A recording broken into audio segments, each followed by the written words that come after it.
Live. How's everybody doing tonight? My name is Anthony Brian Logan, and you're watching and/or listening to ABL Live. Thank y'all for joining me tonight. You could be almost anywhere in the world, but you're right here with me live on the show, and I appreciate y'all for that. We got a whole lot going on all over the internet, so all over mainstream media, social media, everywhere, and I don't know where to start. First of all, Oprah tried to save Kamala Harris at an event in Michigan. What's that? Farmington Hills, near Detroit. Now, she tried, but it was a mess. It was a dumpster fire. It was really bad. I don't think anybody who was questioning Kamala got their questions answered. We'll talk about that a little bit more a little bit later. Also, what's going on with the people who were injured at the Trump rally? There's a lot of speculation about what could have caused it. Could it have been a weapon? Could it have been a UV light rupturing above them causing the issue? Could it have been a chemical that was sprayed or sat down on their seats? We'll talk about that a little bit more a little bit later. Also, the party boy, the COVID Czar. I forget my man's name. Y'all know what I'm talking about. This guy got caught having some really inappropriate parties during COVID-19 when he was in charge of policy that took away jobs from New Yorkers. What's going on with that? The Crowder expose has gotten so big that it's made the mainstream media. We'll talk about that a little bit more a little bit later. Also, a lot of black voters in Georgia don't like Kamala Harris. They think that she is not capable of being a leader, and I gotta agree. I mean, I know one thing I want in my leader, and it's not going to be some cackling lady that is not a serious person. But we'll talk about all those things and more on tonight's episode of ABL Live. And thank y'all again for being here. I definitely appreciate y'all. If you enjoy the content, if you enjoy what you're hearing so far tonight, please give the video a thumbs up, like the video, share the video, do all that good stuff.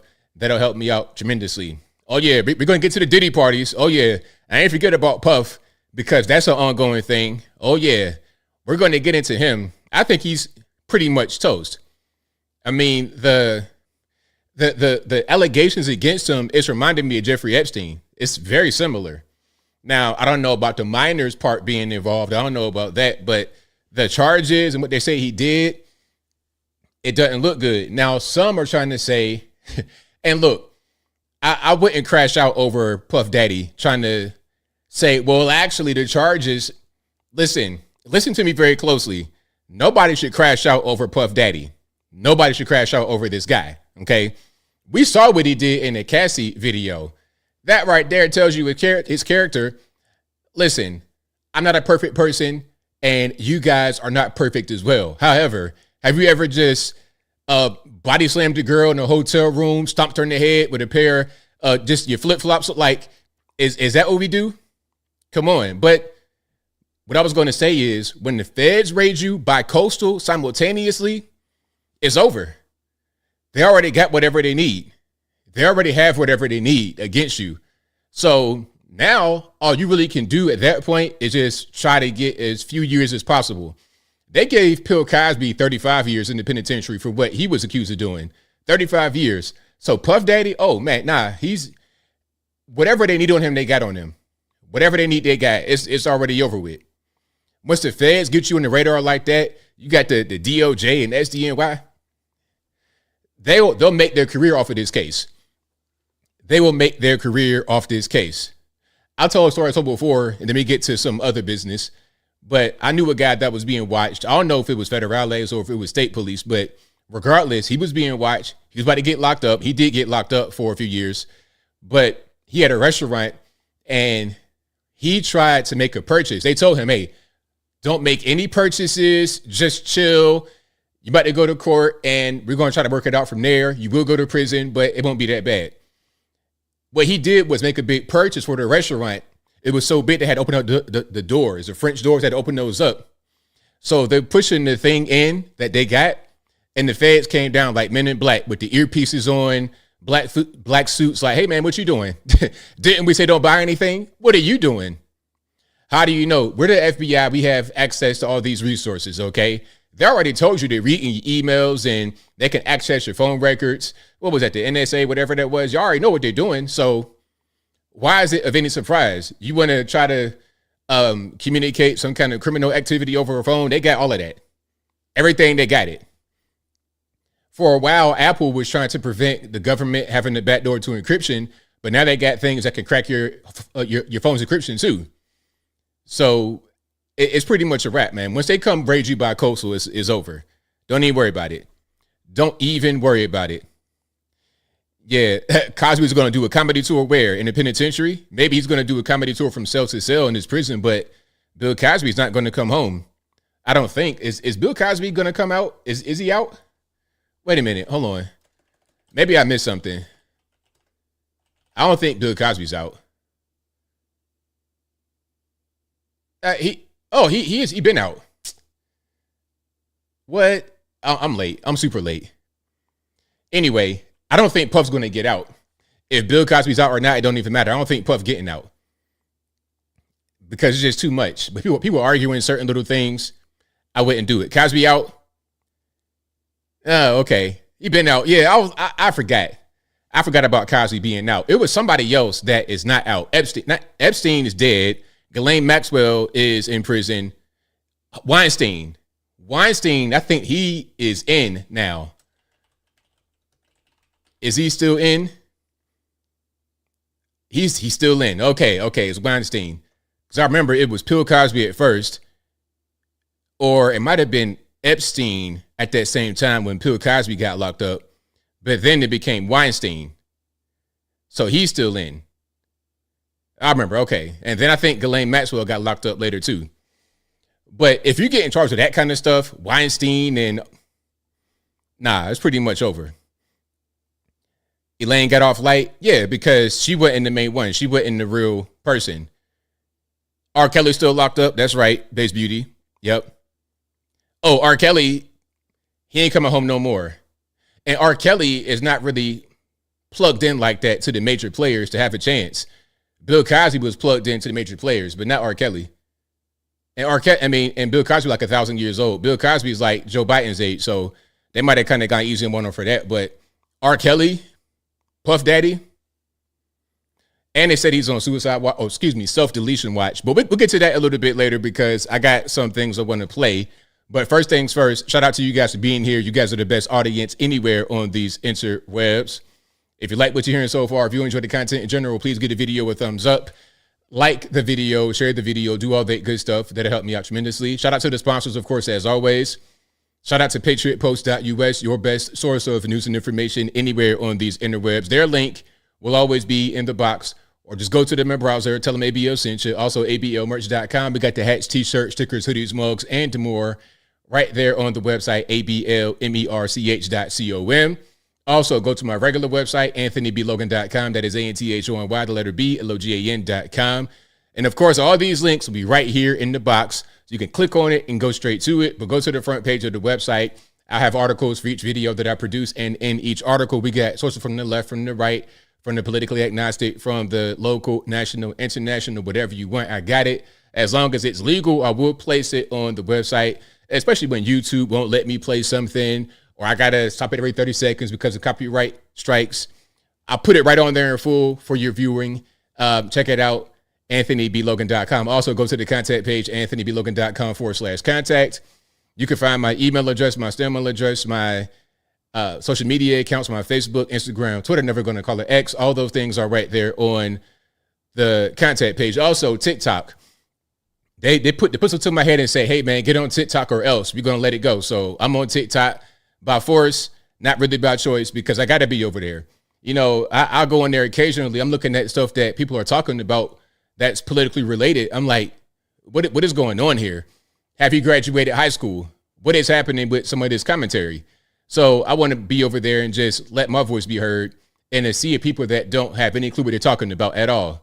Okay, at all. AI reading a bad script at best. AI reading a bad script at best. We need quality content over there. And I was trying to resist for years. Y'all know I didn't have my first full screen touch, my full screen cell phone until like 2018. I tried to resist change, but sometimes you got to just participate in it to make change in it.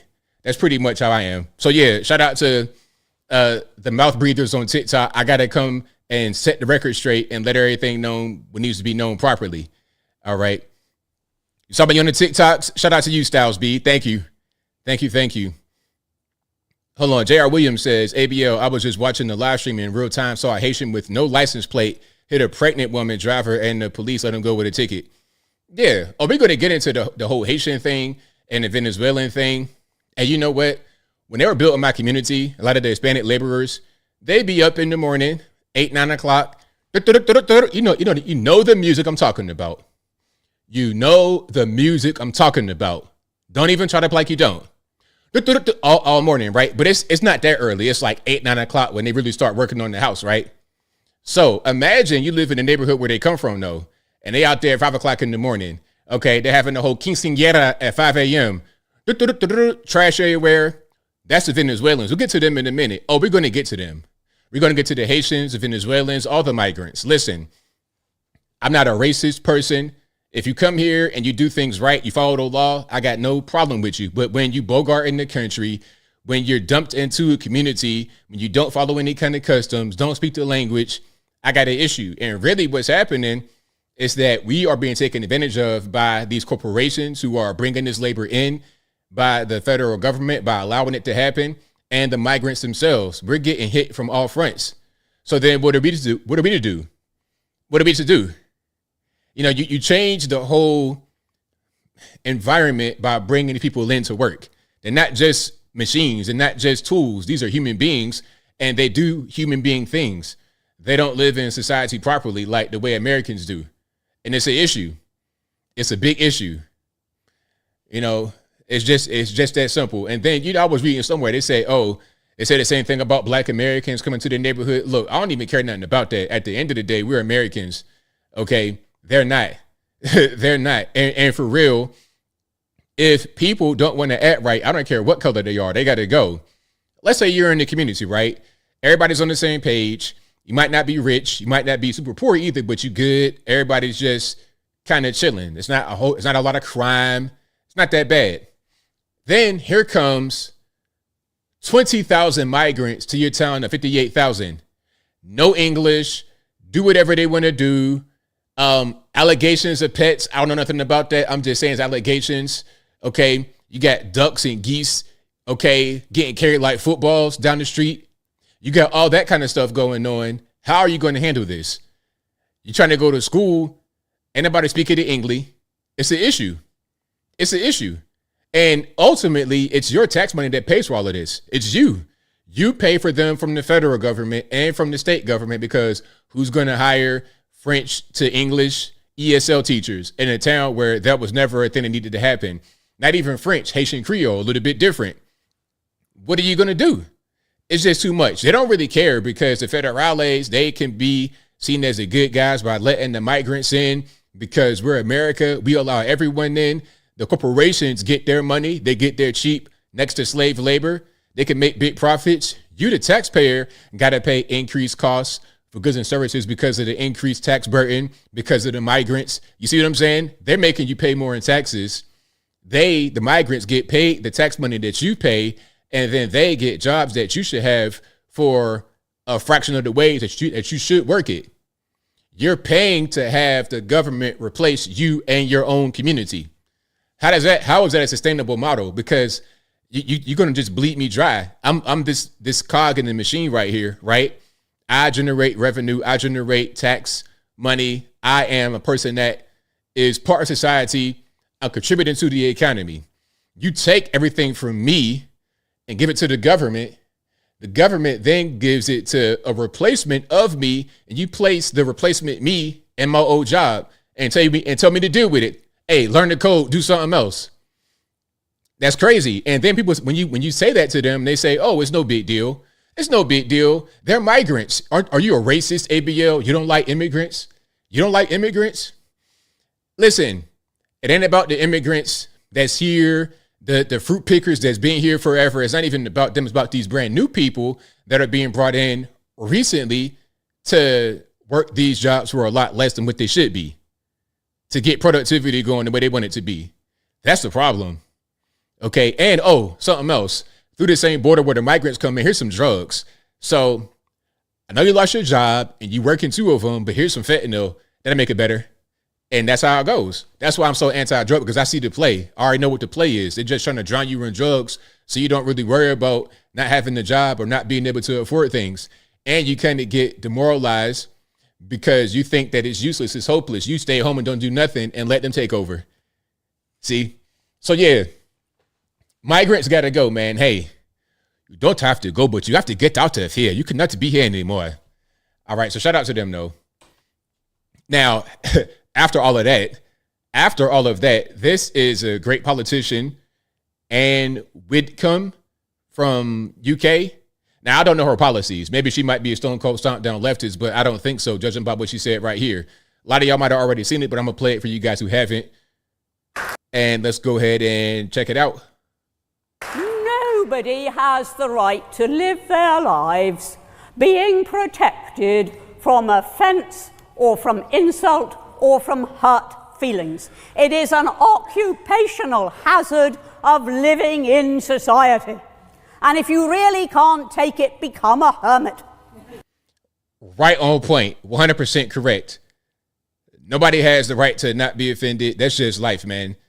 You're going to get offended. You're going to get triggered. That's just life, man. You can't take what life has to bring you, then stay inside the house. So if you're 6'5", built like you play basketball overseas, and you decide to put on the wedding dress one day and a pair of heels, well, I mean, what do you expect to happen? I got to respect your pronouns you put on your forehead. Like, come on, man. Hello, sir. Do you need a size 18 bowling shoe? This is a bowling alley. Like, I'm not trying to have you do a fashion show in here, sir. So if you're hearing that kind of stuff, listen, that's just society, man. That's just society. And even with kids, if you go around kids like that, they're going to have a lot of questions and they're going to offend you immediately and be totally innocent. If you don't want to hear that, then go back in the house and just stay there. That might be your comfort zone. All right. But yeah, shout out to her. Yeah, Dennis Rodman. Hey, Dennis Rodman didn't care about what nobody said. He just lived his life. You know, they want to call him gay. He's like, okay, whatever. And what you going to do? And nobody messed with him because he just carried himself like that. He wasn't offended.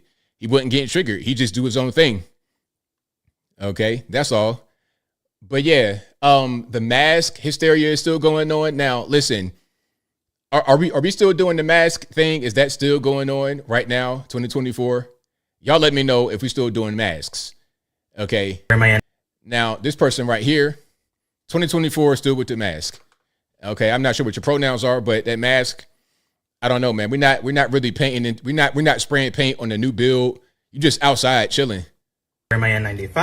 I take COVID precautions. Very demure, very considerate, very community-minded. I'm not like you other girls. I don't spread illness that can kill and disable my community. I keep my mask on. I keep it demure. Ladies, let's enter demure fall with COVID consciousness on our mind. Very demure, very cutesy. You see, I wear my N95. Okie dokie, there we go. So he's wearing his N95 mask. Man, I have so many questions. Was that a voiceover or was that him? I don't know what's going on, but hey, man, you can kind of tell who you're dealing with. Okay, you got a painter's mask on outside for no reason at all. No reason at all. Okay. Now, you know what? You know what you should be worried about in New York City. I ain't gonna talk about that, but I think that's more important than your mask. You want to put a mask right there, but you don't want to. Okay, I'll leave it alone. I will leave it alone. Now, we've seen quite a few things locked up in these stores, convenience stores and whatnot, but come on, paper plates. Wait, hey, I got a question. Just a random question. Have you ever seen anybody steal paper plates from the store? Plastic silverware, plastic utensils. Is that what we're doing in 2024 for real? Paper. It can't be that serious, man. I'd rather would just eat my food on the floor than steal paper plates. But watch this. Paper plates to candy, Ziploc bags, and soda. Items under $10, all locked in store shelves.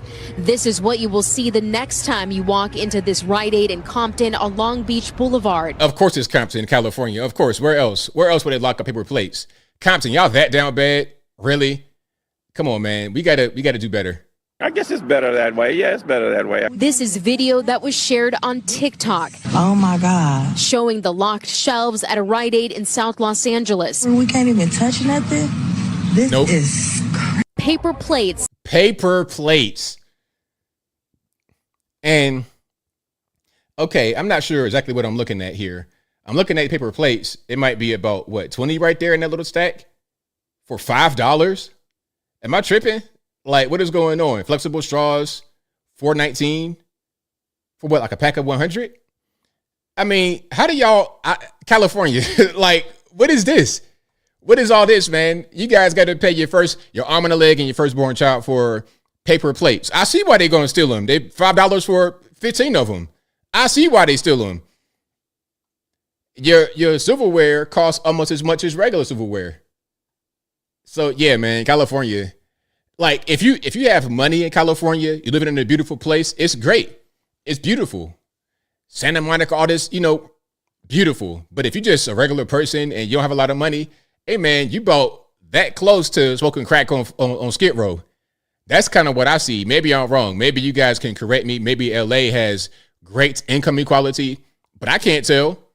I cannot tell because I see people that are just grinding, going hard to make money, and then those that already got it. And it's not really an in-between. Okay. So yeah. But as far as paper plates and all that kind of stuff, I don't have paper plates or plastic cutlery, all stainless steel cutlery, utensils, just regular ceramic plates, and that's it. Glass, cookware, not cookware, pardon me, to store your food in. I don't use Tupperware, nothing like that. Glass only. Pyrex with just a glass and then the plastic lid on top.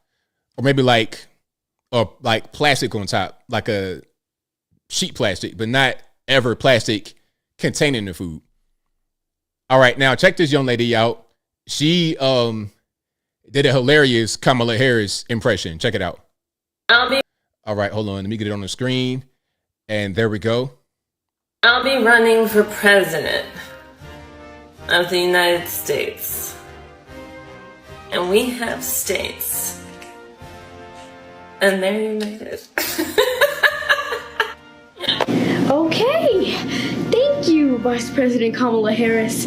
And one more question. What do you think about the United States of America? And because think about it. States should be united. And all the states now, well, they have a president to preside over them. Oh, that's good. Thank you, Kamala. Now, moving on to our current president, Joe Biden. What do you want to say to America before you leave office? My fellow Armenians of United Grapes of Australia, it's been an honor and a dignity to serve pizza. Serve as the guy flies around in a helicopter, wears suits, American flag, president. There we go. Shout out to her. So great bit right there. Great video. I don't know the young lady's name, but she's great. Shout out to her. All right, that was perfect. Perfectly done. People see this lady, man. They don't like what she's talking about. She's kind of goofy up there. They're like, man, get her up out of here. Get her up out of here. All right, so shout out to her. And if you like what you're hearing so far, please give the video a thumbs up. Like the video, share the video, do all that good stuff. That'll help me out tremendously. All right, I got more from Kamala, of course. Always a lot from Kamala. I mean, there's going to be constantly stuff about her going on because she's historically bad. They could have picked anybody else, but they decided to pick Kamala. Okay, so here's a comparison because of the whole Oprah thing. Matter of fact, before we get to the comparison between Trump and Kamala, let's check this out. Just a piece. I'm not gonna make you wait through that whole 3 minute of her trying to figure out how she was gonna fix certain issues. I'm gonna go through that where she had to get saved by Oprah. I'm gonna get to this about her having a pistol. Gun owner Tim Walz is a gun. I did not know that. If somebody breaks in my house, they're getting shot. Yes. I Like I said before, like I've said in previous streams, I don't want to see this face when we're talking to world leaders. I don't want you to be cackling like that in the Saudi Prince Palace. All right. What I don't want to do is have Reuters or Getty Images come down there, take a picture. You got Mohammed bin Salman looking like a leader. Here you are just like this. It ain't it. It is not it. But do you guys think that she owns a weapon and that she would shoot an intruder? Same thing, Tim Waltz. Now, people say that, yes, Kamala wants to ban guns, but it's assault weapons, ABL, just assault weapons. AR-15s and Dracos, like Soldier Boy. Yeah, those kind of guns. That's what they want to ban, ABL. I'm like, and then I started asking the question, okay, now what is an assault rifle? And then once I ask that question, everybody gets quiet. You see, if you got a liberal cousin that wants to argue you on that, and you ask that question, they might crash out on you. They might crash out on you immediately at the family reunion because they're not going to be able to answer the question. They didn't get programmed that far. The programming stopped at assault rifle. They're not prepared to actually back that statement up. What is an assault rifle? Oh, semi-automatic. Okay, that's the majority of all guns in the market. All that it means is that the bullet loads automatically from the magazine when you pull the trigger. Just one time, one bullet comes out, but it does it automatically. That's a semi-automatic from your magazine. It's not fully automatic. You can't really get those in this country at Blum's Gun Store. You can, but not really. You couldn't get a fully automatic and not be known to the feds for the most part, unless you're doing something illegal like what these guys do with the switch, but that's a different story. Anyway, what is an assault rifle exactly? I don't know. Exactly, Matt Tastic. AR stands for Armor Light. It's a brand name. It doesn't mean assault rifle. And people think that, and they know that people think that. They know that's why they say it.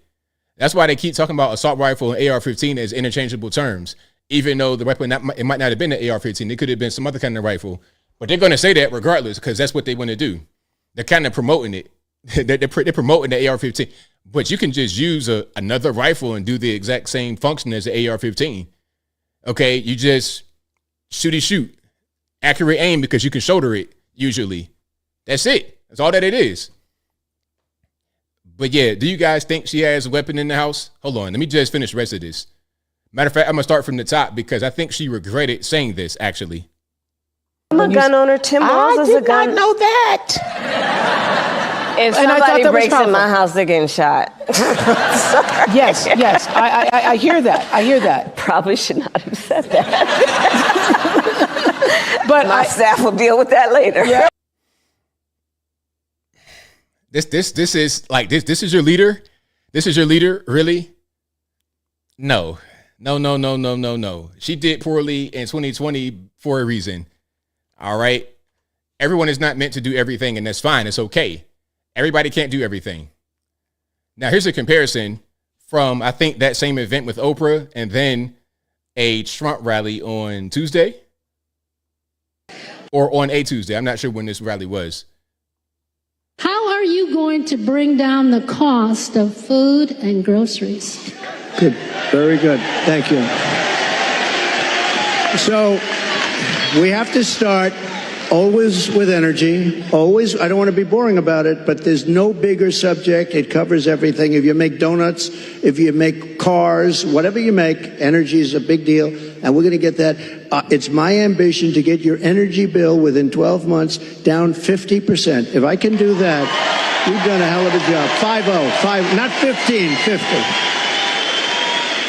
Interest rates are going to follow, and actually they're going to follow for another reason. The economy is now not good, and interest rates, you'll see they'll do the rate cut and all the political stuff tomorrow, I think. And, will he do a half a point? Will he do a quarter of a point? But the reason is because the economy is not good. Otherwise, you wouldn't be able to do it. But we're going to get interest rates down, and we got to work with our farmers. Our farmers are being decimated right now. They're being absolutely decimated. And, one of the reasons is we allow a lot of farm product into our country, and we're going to have to be a little bit like other countries. We're not going to allow so much We're going to let our farmers go to work. We really would love to know what your plan is to help lower the cost of living. Okay, so you heard what Trump said as far as the response to the question he got, lowering prices. Now Kamala's getting that at the event with Oprah. And look at that face right there. Oh, man, what am I going to do? I am a deer square in the headlights. Deer square in the headlights right there. Like not knowing what to do. Yeah, first of all, thank you both for being here. And yours is a story I hear around the country as I travel. And in terms of both rightly having the right to have aspirations and dreams and ambitions for your family, and working hard and finding that the American dream is, for this generation and so many recently, far more elusive than it's been. And we need to deal with that. All right. So did you get anything from that? Was that an answer with substance? What did y'all get from that? Y'all let me know, because I don't know what's going on. I think I was able to get something from what Trump said, but Kamala, not so much. And look, I don't want to be a biased person like the lady said I was the other day. I want you guys to let me know. Did you get something from that or not? Because I don't know if I did. All right. So I need a fast forward button. What is she talking about? Word salad. Your guess is good as mine. If you guys can figure that out, y'all just let me know. Okay, y'all let me know, because I don't know what is going on there. Okay, now speaking about not knowing what's going on, Joe Biden. Now, is he the leader anymore? I don't think so. So this is the White House having its first cabinet meeting in 11 months. Why so long? From the next, like, do they have meetings regularly? Is it normal to go that long without having a cabinet meeting in the White House? Does it even matter for the cabinet to meet when they can pretty much do their own thing? Okay, you're not having to actually talk to them to do anything. They pretty much acting independently. Like, what's going on? But guess who's there at the head of the table? Jill Biden. So you could just put your wife in there because you can't continue. Not even the vice president, which is what the line of succession says. Line of succession says if you cannot continue as a president, you got to step down and then put in the vice president. That's what it says. But what's happening here, my humble opinion, is they pretty much let Joe Biden go home, and they're going to have surrogates like his wife do the work from here. And if that's not what happened, I can't tell. She talked about the fact that sometimes the White House, in her words, surprises you. And for somebody who has worked on women's health issues for her whole career, frankly, as a teacher, but also as the second lady and now as the first lady, she said one of the things that struck her the most was the inequities in medical research, funding for medical research for women. So this is an important priority of hers that she had the opportunity to at this cabinet meeting to spotlight. And as you had that great interview with her, Peter, talking about the fact that, yes, a burden may have been lifted from her husband's shoulder in one respect with the end of his campaign, but there's still a lot of work that they both intend to do during their last few months in office here. Man, that man's not doing the thing. This man's on the beach. Like, what you mean work? What work? Trying to get a tan? Trying to, you know, get a Mr. Burns type situation? Like, what are we actually doing? What is he doing? Jill and everybody else, the people around him, are going to make sure whatever they want to accomplish will get accomplished. Joe's not really involved. Joe was not really involved from the beginning. He was just more visible, but now he's on the beach. So all they're doing right now is just letting the same people who've been working continue to work and let him not do anything, not even do public appearances. All right. So, yeah, shout out to it must be nice to have that kind of job, right? You could just do nothing. Must be nice. Oh, but they are doing something. They are doing something. Hold on. This is former Border Patrol Chief Agent Aaron Heitke. All right. He was ordered by Biden and Harris to cover up the disaster at the border. Let's check this out. In San Diego, we had an exponential increase in significant interest aliens. These are aliens with significant ties to terrorism. Prior to this administration, the San Diego sector averaged 10 to 15 SIA arrests per year. Once word was out the border was far easier to cross, San Diego went to over 100 SIAs in 2022, well over that in 2023, and even more than that registered this year. These are only the ones we caught. At the time, I was told I could not release any information on this increase in SIAs or mention any of the arrests. The administration was trying to convince the public there was no threat at the border. Fentanyl is another issue. The San Diego area sees between 80 and 90% of the methamphetamine and fentanyl seizures annually for our entire country. With little enforcement at the border, these drugs were coming through en masse. During my last year in San Diego, the price for a single pill of fentanyl, for example, went from $10 to 25 cents. To make matters worse, during 2022 and 23, I had to shut down San Diego traffic checkpoints, which are critical for drug interdiction, because the resources had been diverted to the process and release mission. The large numbers also had and still have a negative impact on the San Diego community. I had to release illegal aliens by the hundreds each day into communities who could not support them. To quiet the problem, 2 flights a week were provided from San Diego to Texas. These flights simply brought aliens that would have been released in San Diego over to Texas. Each flight cost approximately $150,000. Oh, my Lord. Whoa, whoa, whoa. And how many of those flights are they going to keep have on a consistent basis? How many aliens were flown from? And then that's just San Diego. What about all over the country where they're getting flown from here to there and everywhere else? $150,000. This was the administration's way to try and quiet the border-wide crisis. Yeah, that's rough, man. That's really rough. I keep talking about the border like that's the biggest issue. $150,000 for a flight to just send migrants to wherever they want to go. Trying to just dump them on Texas. How do people in Texas feel about that? Okay, so you're trying to control your border, Texas, right? You're controlling the border, but then the migrants don't go there. They go up to California and get sent to Texas anyway. How do you feel about that? It's a mess. Yeah, eggs are $10 with that fentanyl 25 cents. The only thing that's gone down in price is the drugs. That's the only thing that's gone down in price. And that's all y'all need to know right there. That's the whole issue. That's the whole issue. These cheap drugs flooding our cities, expensive food, housing and everything is a mess. And Kamala's coming in. We're asking her, hey, not we, because we don't, but people are asking her, hey, what are you going to do about that?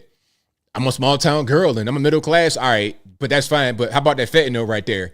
What's a small town girl got to do with it? Anyway, this is a message to Kamala from, I believe, a Black American woman. All right, let's check her out. I've been seeing this floating around a bit, but I've not watched it yet. So I want to watch it right now with y'all. Kamala Harris, you are as fake as press on nails, and I can see right through you. Let me help you out with something, because maybe somebody must not have told you. On TV and on every interview, giving the same tired answer. So let me just help you out. When you are asked a question, why don't you try answering the question? People are not stupid. We can tell when you're dancing around the issue instead of answering the question. When you're asked, are people better off now or during Donald Trump's presidency? When you're asked about the border or your policies on immigration, answer the question. We don't care about your middle class upbringing. We don't care that your mama had to save up to buy a house. We don't care about your summer job at McDonald's. We don't care about the lawns of the neighborhood that you lived in and how everybody took care of their lawn. That does not matter to me, and it doesn't matter to anybody else. I want you to answer the question. Because if people, my mind is already made up too, Kamala, because I can see right through you and I know that you fake. But for somebody else whose mind is not made up, let me just help you out. Answer the question so that they can decide between you and your opponent. I don't know if you're just trying to paint him as the villain and try to skate by to be like you the hero or a nice person. We don't care about that. Because being a hero and voting for the nice person is not what pays the bills. You understand what I'm saying? We can see through you. And that fake black accent that you keep doing, girl, you need to stop. Because you know good and well that you ain't got no black accent. You know good and well that you was born in from San Francisco and in Canada. Where you get that black accent from? Stop doing that trying to be relatable. This does not make you relatable. It makes you look fake. And those of us like me, we can see through that.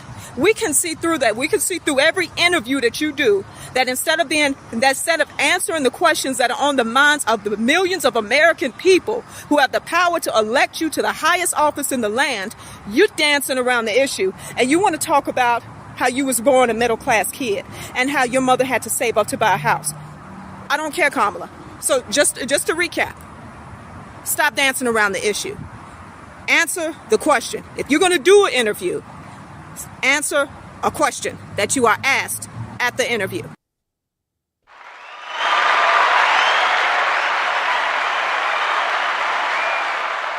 That's all I got to say for that one. That right there, hey, I feel the exact same way. I feel the same way. You know, this is a strategy that that the Democrats have given her. because she's not a good speaker. Kamala Harris, not a good speaker. They tell her to say certain things when she's asked certain questions. And of course, the media, they in on it, so they know what they're going to ask her. They coordinate with her team. Okay, we're going to ask her X, Y, and Z. Have a prepared answer. That'll be how it goes. So to some people, she may have done good during the debate because she had prepared answers. And a lot of people, they like prepared answers. They like politicians just giving them scripted statements rather than being off the cuff and giving them an organic answer. If it sounds good to them, then they're going to accept it. Although, obviously, if you're listening and you watching with a critical eye, you'd be able to see that it's all scripted. So why would I want a scripted answer? Give me a real answer off the cuff. What do you think? What can your creative mind come up with right now to tell me in response to that question? Okay, I don't want to witness a choreographed event. I want to witness you really being authentic, and people see straight through that. This is part of the reason why she didn't do well in 2020. It's the same reason. It's the exact same reason. Same reason why you got guys like Cory Booker, all the rest of them, just kind of goofy. They're not relatable. Obama had it, unfortunately. Bill Clinton had it, unfortunately, as far as the relatability and the charm. Kamala didn't have it. The ability to answer a question, the ability to be organic and authentic, at least to the masses, she doesn't have it. Not in the least bit. So yeah, shout out to the young lady right there for breaking it all the way down. All the way down. Exactly. She has zero answers and simply has no idea. Correct. She don't know what's going on. I mean, whatever they tell her, whatever the people tell her, whatever the handlers tell her, that's what she's going to believe. She's not really able to come up with an answer off the cuff because she doesn't know. She doesn't know. And look, man, if you're going to have a leader, I need you to be knowledgeable of these situations so you're able to find solutions. And if you are not that person, then you shouldn't be a leader. Maybe your role should be more nuanced. It shouldn't be so broad. Or how about this? How about don't have a role at all in the government? That'd be my dream. But anyway, so these are undecided black voters in Georgia. And they said the Trump economy was better by 7-1 margin in this little group right here. Okay. Hand up. Out of the 8 people, 7 said that the economy was better under Trump.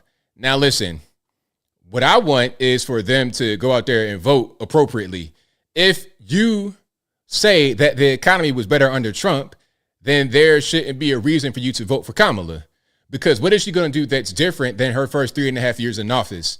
She's in office. Oh, she's not the president. Okay. Do you think she'll be drastically different than what she's doing right now in office or what she's helping right now in office? She's part of the administration.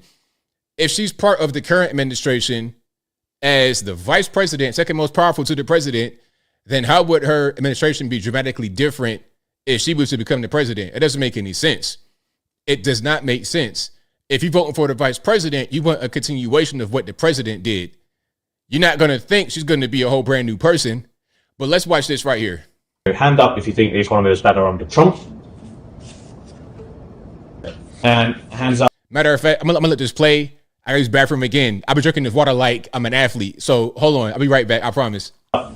If you think the economy is better under Biden and Harris. Right. Okay. 7-1. That's pretty clear. It's the truth. I'm not saying he's like, of course, yeah, like I do say, he has best. He still has a business mindset. I think that lended somewhat. And I think, yes, the trickle down of whatever previous stuff. And I think he just handles certain things a little better. Who does? Trump. Those? He provided more jobs, more opportunities, similar. Even though he didn't have any experience in politics, but he came in and did a much better job. If you look at the statistics now, we're far more worse now than we were before. Firstly, I just want to ask a general question about Harris. Then we're going to show some clips of the debate. What's your biggest hesitation about voting for Kamala Harris? Just, is she going to be able to do the things that she says she's going to be able to do? That's, you know what I mean? Just, is she going to be able to do it? That's my biggest hesitation. Is she going to be able to get it past Congress? You know what I'm saying? I don't know. Yep. You know. Mikhail, how about you? Everything that glitters ain't gold. Yeah, for sure. It looks great on paper, but I'm not sure it could translate to politics, and if she'll even be able to get it passed. Haywood? My thing is her strength, and that's my focus for her. You know, is she gonna be able to take a punch and give one or two back. You know, I that's my biggest thing, and it has nothing to do with her gender, ladies. Okay, but you have we talking about the highest office in the land. Yeah. If it was Michelle Obama, I would feel totally different. Yeah, You know? You can't be weak and hold that off. Yeah, like if you put her next to Michelle Obama, it's like, or Hillary Clinton, or Hillary Clinton, it's like it's no comparison on the strength that I think Michelle Obama or Hillary Clinton would have against her. They would eat her up. How did Harris come across then? How did she do up against him? Haywood says, "Hey, somebody said I'm getting old. I'm black. Can't hold it the way it's my bladder going like I'm an old dog or something. You getting up there, man. But take it behind the woodshed and put him down, man. That bladder getting weak. No, man. I'm still. Hey, I'm super healthy right now. Like real healthy right now. As that, big personality. How did she do? How did she come across? She kept saying that she's a warrior. She's gonna fight, but I don't know if you're a strong ass. I mean, I get it what you feel, but I don't think you are as like a warrior, like fighter, like she says she is. Right. That's just. So what do y'all think so far? Do you think that they're making a lot of sense here? Do you think that Kamala is a good leader? Like, what's going on? Oh, no, somebody said pre-diabetes. I already been through that. Like, I used to be like real big. Nah, I already been through that. Like the pre-diabetic stuff, having a toe ulcer and stuff like that. That's old school. I didn't already beat all them allegations. I'm going to be like, I'll be looking the exact same when I get to be 80 years old. I promise. Just my opinion. Not that I don't think she doesn't care. And like I said, she used a lot of appealing to emotion, like anecdotal, anecdotal evidence instead of she used some facts, but just to appeal to people like, hey, I'm just to try to get people on her side. I don't think the bar was set pretty high when it comes to that. When it comes to her speaking, I believe the last debate with Biden set it really low. So I believe she did a lot better than Biden. But that's pretty much what I got. I mean, she did do better than Biden, of course. But I mean, and that was something else though, because the bar was set very low. That might have been strategic. Because the bar was set low, and they knew that Biden was going to be bad.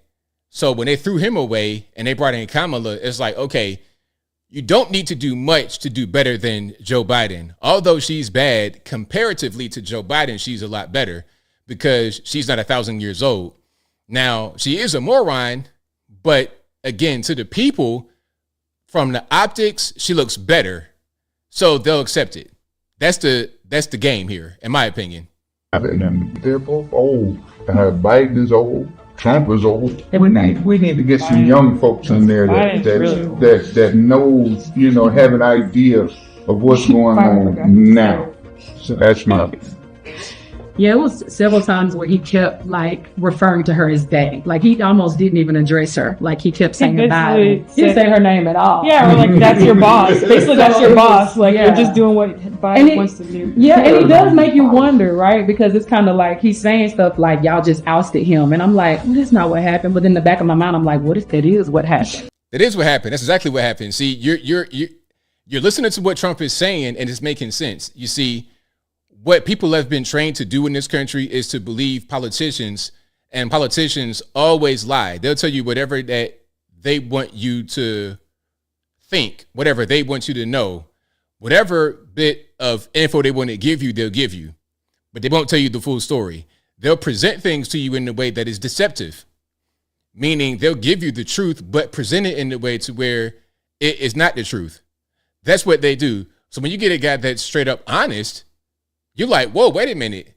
That was correct what he said right there. Because look, I'm gonna just say this.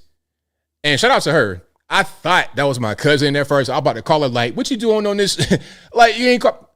I thought it was her, but that's not her. But anyway, what she's saying is right on point. Listen, y'all, if you voted in the primary, I don't know about them, but any Democrat, any leftist that voted for Joe Biden in the primary, you did not vote for Kamala Harris. You voted for Joe Biden.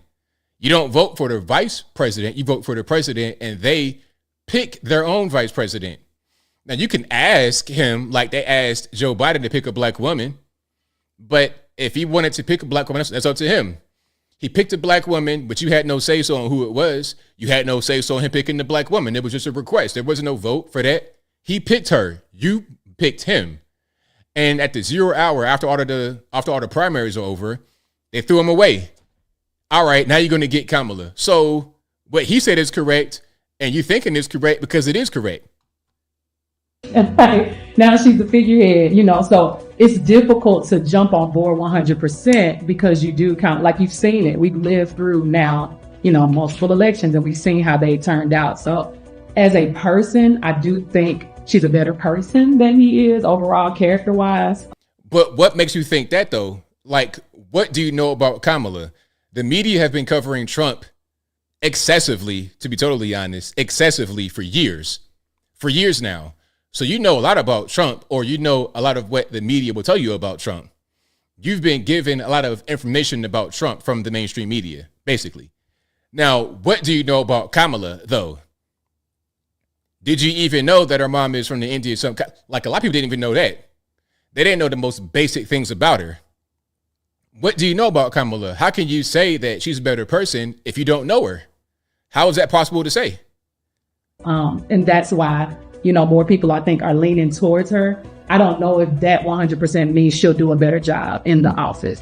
Final question on Harris in this debate then. From what you've seen so far, put your hand up if you think she's strong enough. Keep your hand down if you've got doubts whether she's strong enough. So put your hand up if you think Harris is strong enough.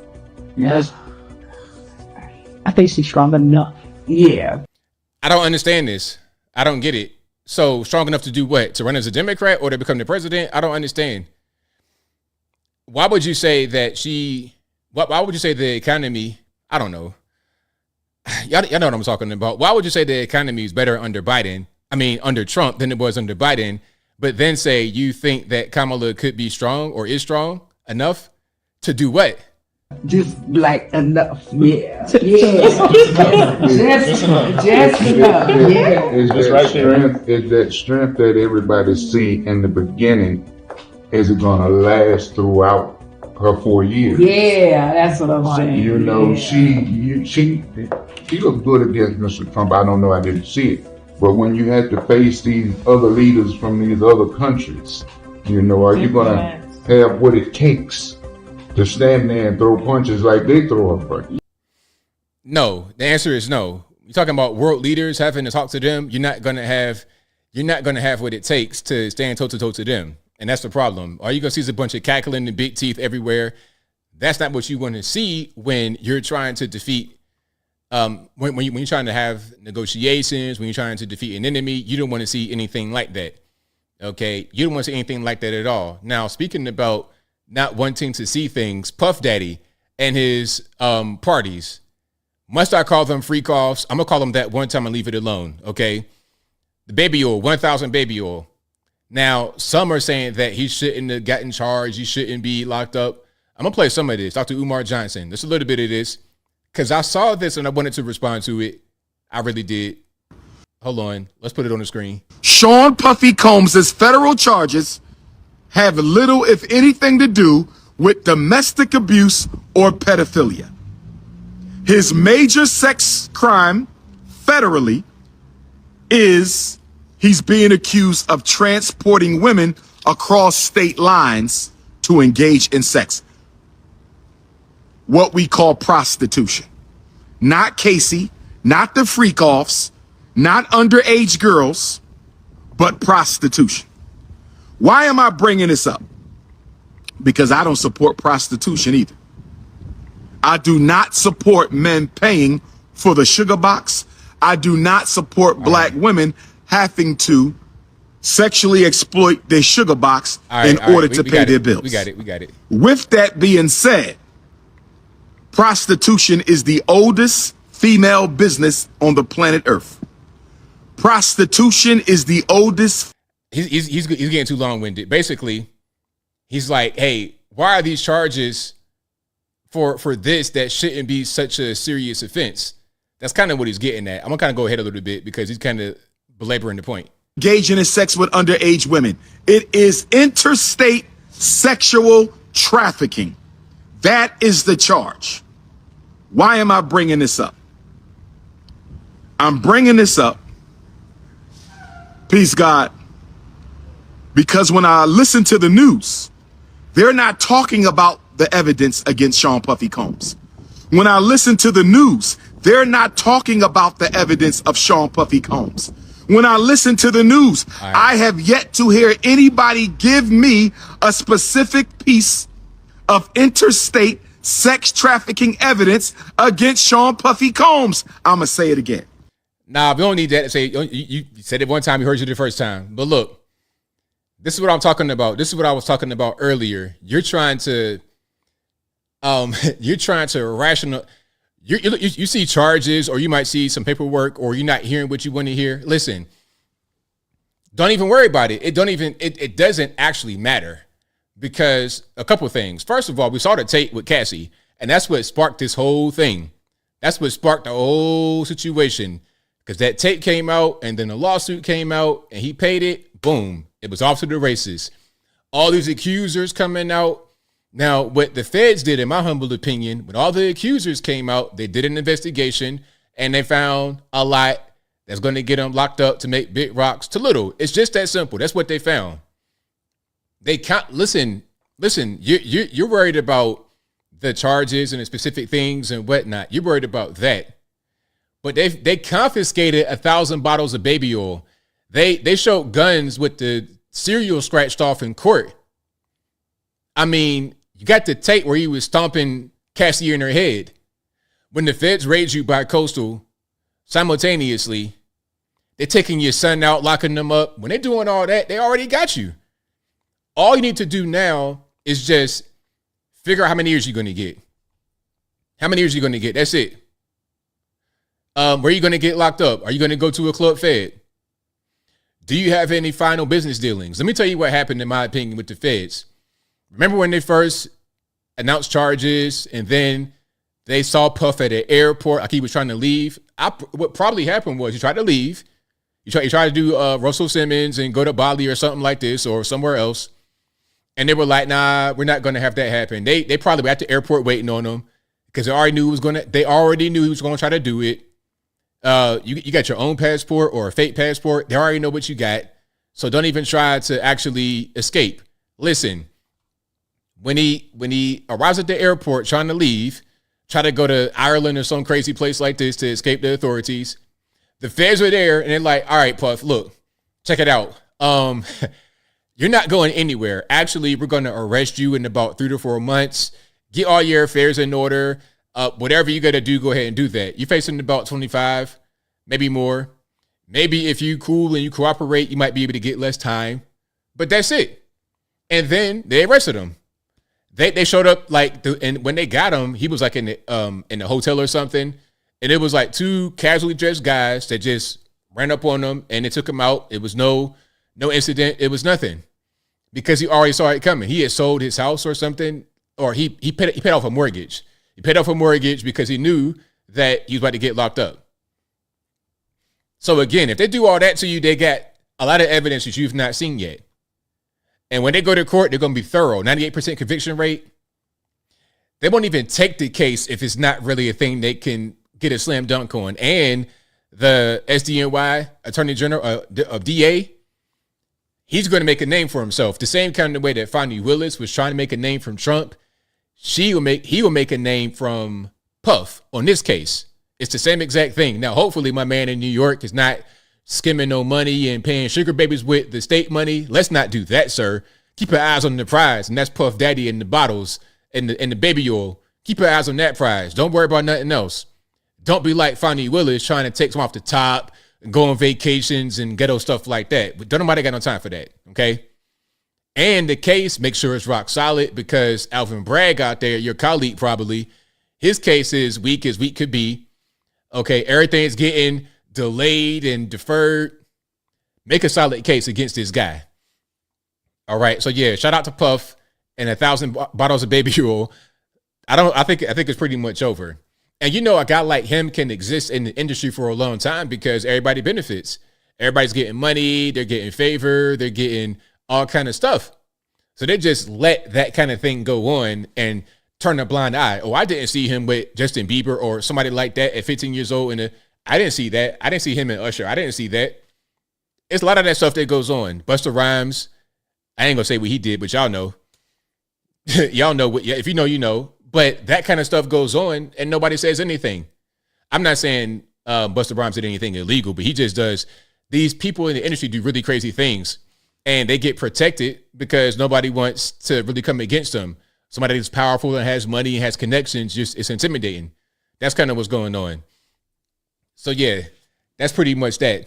Music industry, it's a complete mess. It is a big mess. Now, the thing about it is, it's not even about the victims complaining necessarily. I mean, it's about that, but it's not, because a lot of them just wanted some money. Ultimately, it wasn't a lot of criminal complaints from what I was able to see. I'm not saying they're right or wrong for wanting money, but I'm just saying what it is. What happened was the federales are like, yo, what's going on here? What's all this? Like interstate traffic and hold on. So they did an investigation and they found some stuff. That's what happened. All right. So yeah, shout out to you guys. I appreciate y'all. If you like what you are hearing thus far, please give the video a thumbs up. Like the video, share the video, do all that good stuff. That'll help me out tremendously. Now, speaking about people that live these crazy lives, going to these crazy parties, your former New York City COVID czar, all right, who got caught on candid camera, thanks to Steven Crowder. Shout out to Crowder, doing good work out there. Very good work. He was caught on candid camera talking about, I was part of the team in New York City that had the COVID policy on the books that says that you couldn't work if you were a New York City employee. It's the reason why Kyrie Irving, the multi-millionaire basketball player, had to get traded because he didn't want to get the vax. Okay. Like, this guy was behind that, but at the same time having these big underground parties with all kind of crazy stuff going on. Now, my thing is, if you believe in what you are saying, if you believe in your policy, then why do things that are the exact opposite of the policy you put out? See, look, if I was in a leadership role and I told people to do something, I'm going to do it too. That's just how it's supposed to be. I'm going to lead by example. You're not leading by example, sir. And this is yet another piece of validation that we get that lets us know that all the C-19 lockdowns are ridiculous and unnecessary, because he didn't die. He's all right. So Gavin Newsom, all these people, French Laundry, they seem to be in pretty good health, but you got to get the vax. You got to stay home. That's what they wanted for you. So it's on the news out there in New York. The Crowder videotape. Check it out. The city's COVID czar, former COVID czar, Dr. Jay Varma, is not denying that he partied during the pandemic, but he says his shocking comments caught on hidden camera are taken out of context. Let's get right to Good Day's Briella Tomasetti. She is live at City Hall this morning with the latest. Briella, good morning. Tashani, good morning to you. And if you're just catching up, Dr. Jay Varma was caught on camera, secretly recorded, talking about how he hosted drug-fueled sex parties, went to underground raves, and had to, quote, be kind of sneaky about it. Got to be sneaky about it because the policy that I put on the books, I want to violate. And it'll look crazy if I'm in here smoking crack off some dude's hind parts, but I put on the policy that says you can't be out here if, you're not vaxxed, or it's a certain number of people that could be in the place, 10 in one place, anything beyond 10 people, it's a violation. I was behind that policy. So if I'm caught out here acting crazy, violating my own policy, it's just going to look real bad. The optics are terrible. Because he was running the entire COVID response in the city. Former Mayor de Blasio praised him for his handling of the pandemic, which included a highly controversial vaccine mandate that got some people fired and forced others to quit their jobs. Neither de Blasio, who appointed Varma, or the current mayor, Eric Adams, commented on the scandal, but this certainly isn't the last we'll be hearing about it. Listen, man, if they forced me to get a vaccine, I would have fought that to the bitter end. I'd be a pest in court. I'd be in court acting a whole fool. I refuse. You're not going to force me. You're not going to force me to get a vaccination. This brand new thing that just came out. No way. I would be in court acting an entire fool. And I'm going to get paid at the end because I'm going to sue your hind parts clean off. Have gotten like a hard time if like the New York City found out that you're having sex parties during COVID? Yeah, it would have been real bad. Yeah. In a scathing video released by conservative podcaster Steven Crowder, Dr. Jay Varma, New York City's former COVID czar, boasts about throwing sex parties during the height of the pandemic. The clips posted to Crowder's YouTube channel seem to have been compiled from several different recordings where Varma is caught on camera speaking to a woman about hosting drug-fueled orgies with his wife and attending underground dance parties with more than 200 people. It was fun. We all took Molly. In a statement released to the New York Times, Varma said he was targeted by an operative for an extremist right-wing organization. Wow, extremist right-wing organization. Jay Varma, you are a mess. Sir. Hold on, I'm going to read this before they read it. I guess I was by an operative for an extremist right-wing organization determined to malign public health officials and take down the public health system in America. I stand by my efforts to get New Yorkers vaccinated against COVID-19. But my man, listen, if I want to get the vaccine, if I want to get the vaccine, then that should be my prerogative. You shouldn't force me to get it. You shouldn't take my livelihood away because I don't want to get it. Okay, maybe I'm able to protect myself in different ways. Maybe your way that you're saying is not the way that I want for myself. I can't get a second opinion. I can't get someone else to tell me what might make sense. I got to just take your word for it. Meanwhile, you were in the basement with a bunch of these dudes, okay, with their shirts off. I don't know what you're doing with your wife down there. Okay, so why would I take your word for it? Okay, I know that there's a lot of other stuff at these parties that you might be worried about health-wise. So why would I take your word on how to treat myself? I would not want you to be my doctor. If I know your background, I might not want you to be my doctor.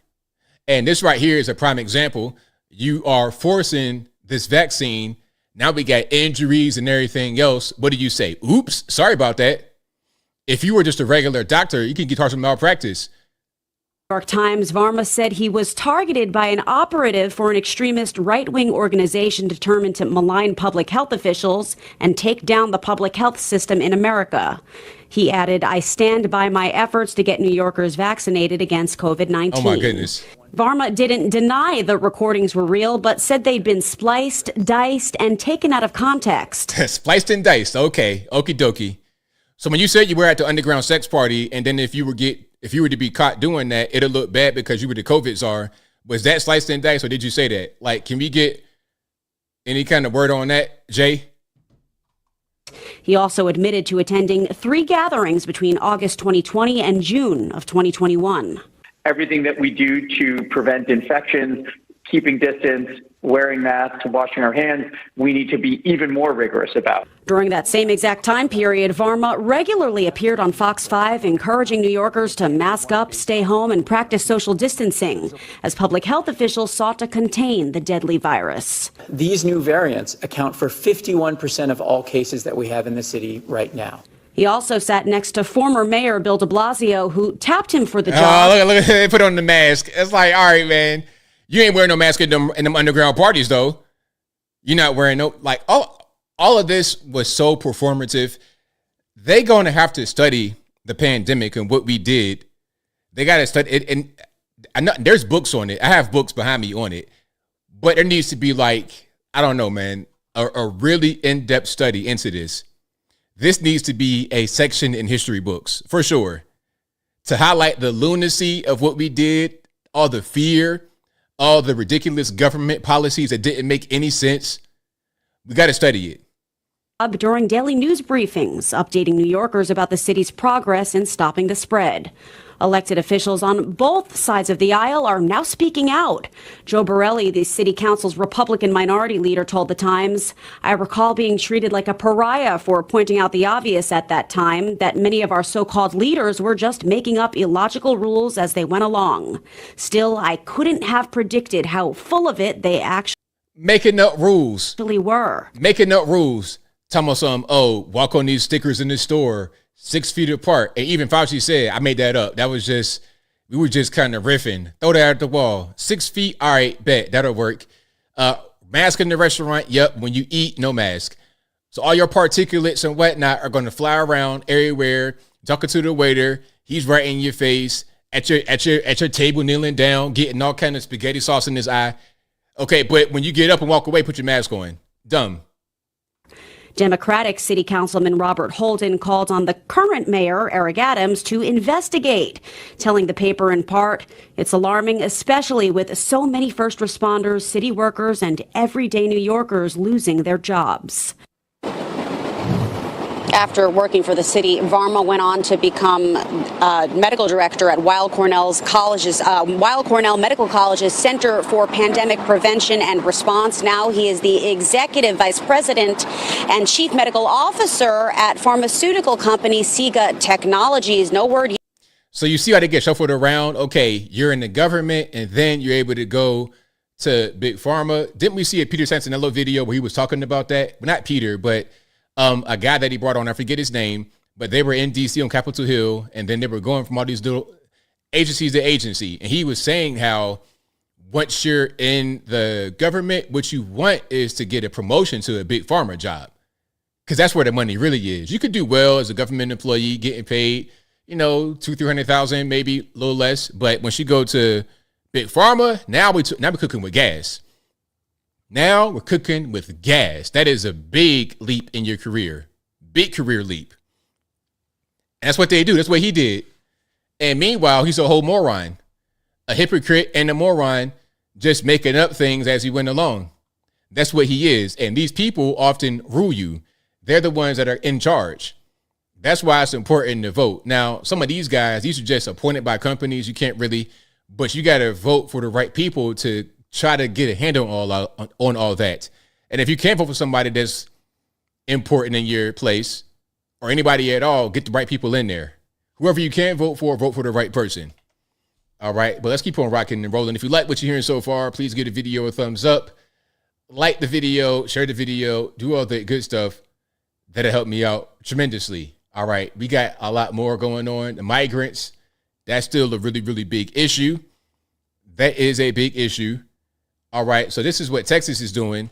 Although they're getting sent the illegals from San Diego by plane, unfortunately, they're trying to cut off the physical border on the ground. So they got razor wires in New Mexico. So the Texas National Guard installed razor wire walls on the border of New Mexico. Texas National. All right, check it out. It's probably like the El Paso area, I suppose. They're getting into Texas from New Mexico. Texas National Guard has installed razor wire along the Texas-New Mexico state line. Our sister station, KTSM, captured this footage showing the concertina wire and fencing west of El Paso yesterday afternoon out of concern that illegal migrant smuggling is spilling from New Mexico into Texas. The Border Patrol says the Santa Teresa station here in New Mexico is one of the busiest in the country for migrant smuggling, and many migrants have died in the desert near Sunland Park. Governor Michelle Lujan Grisham responded in a statement saying, quote, Governor Abbott seems to be pushing to make Texas its own country without regard for his neighbor. Texas National Guard. Whoa, wait a minute. Hold on. So I'm going to just read this right here. So Lujan Grisham, the governor of New Mexico, a Democrat, of course, she says Governor Abbott seems to be pushing to make Texas his own country without regard for his neighbors or the fact that Texas is already part of a great nation, the United States. I don't see what the problem is. Like, why would you not want the National Guard to increase security along the border between New Mexico, Texas, and Mexico? Why would that be a bad thing? I don't understand. And also, would that be a bad thing to have Texas be its own country? That could be what happens in the future. It sure could. I wouldn't even really be against that. Have some of these states break up into their own republics, because something's got to be done. Like your California and these kind of politicians out there. If that is going to influence the rest of us, if they're going to go to Washington D.C. and be able to make rules that affect the whole country, I mean, something I have to give pretty soon. Do you guys think that we're going to succeed in kind of like breaking the little regions? You know, you got all these, I think there was a movie that came out, what was it, Civil War or something like this recently, where they had the country broken down into 4 or 5 regions. Could that happen? I see it happening. I do. I would like first for the states to get more control under a federal system. I wouldn't want to see the United States break up. I'm not trying to be a secessionist, but I think that there needs to be something that happens. Let's how the states get more power. Let them do more things to protect themselves. It's crazy that Texas can't protect itself without getting sued by the federal government. Imagine that. Imagine you, like, let's put it down to a basic level, right?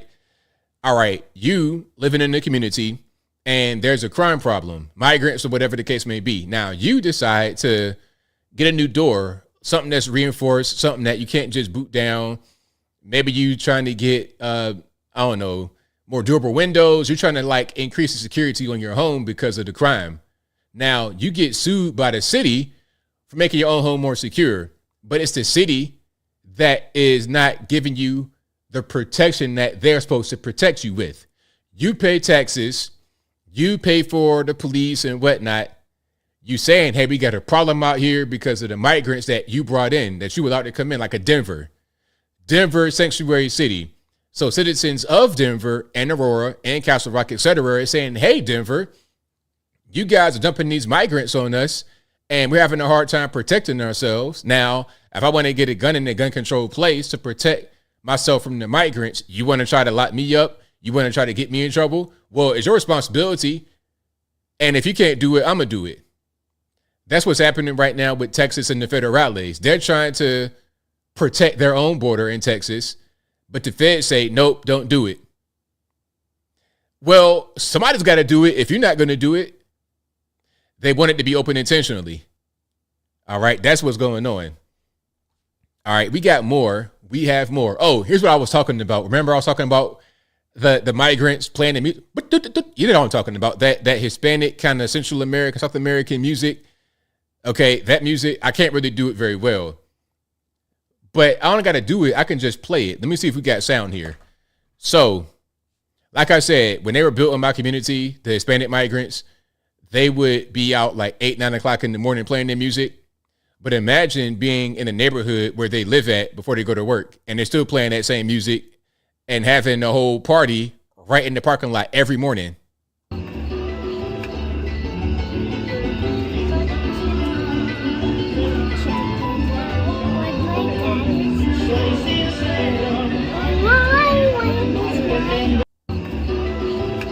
Now, listen, I ain't gonna lie. I like some of the Hispanic music.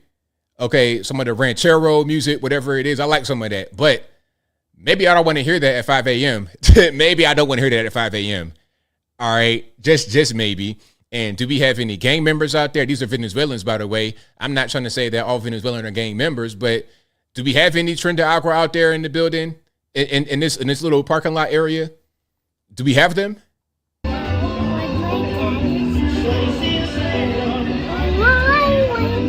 Like, what in the world's going on? Imagine hearing that 5 o'clock in the morning, every morning. It's like, Doc, can I get a little bit more sleep? Nope. We're playing 4:45 a.m. Man, ain't nobody got no time for that, man. For real. Play that inside your car and go about your business. But anyway, here's an interesting one. Haitians for Harris protesters physically confront a black Trump supporter outside their Trump rally in Long Island. Oh, they're immigrants, ABL. They're black just like you, ABL. They would say the same thing about black folks coming into the white community, ABL. You're all right. Hold on. Watch this. Why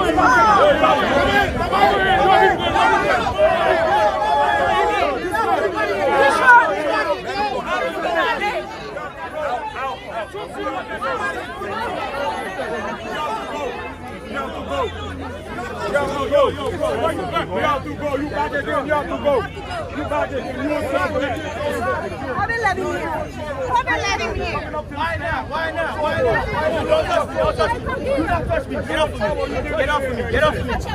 Are these our friends? Are these our? You have to go right now. You have to go right now. You have to go right. Are those our friends? If that's our friends, I can't tell. It looks kind of pushy and grabby to me. It looks a tad bit pushy and grabby to me. It's not very friendly.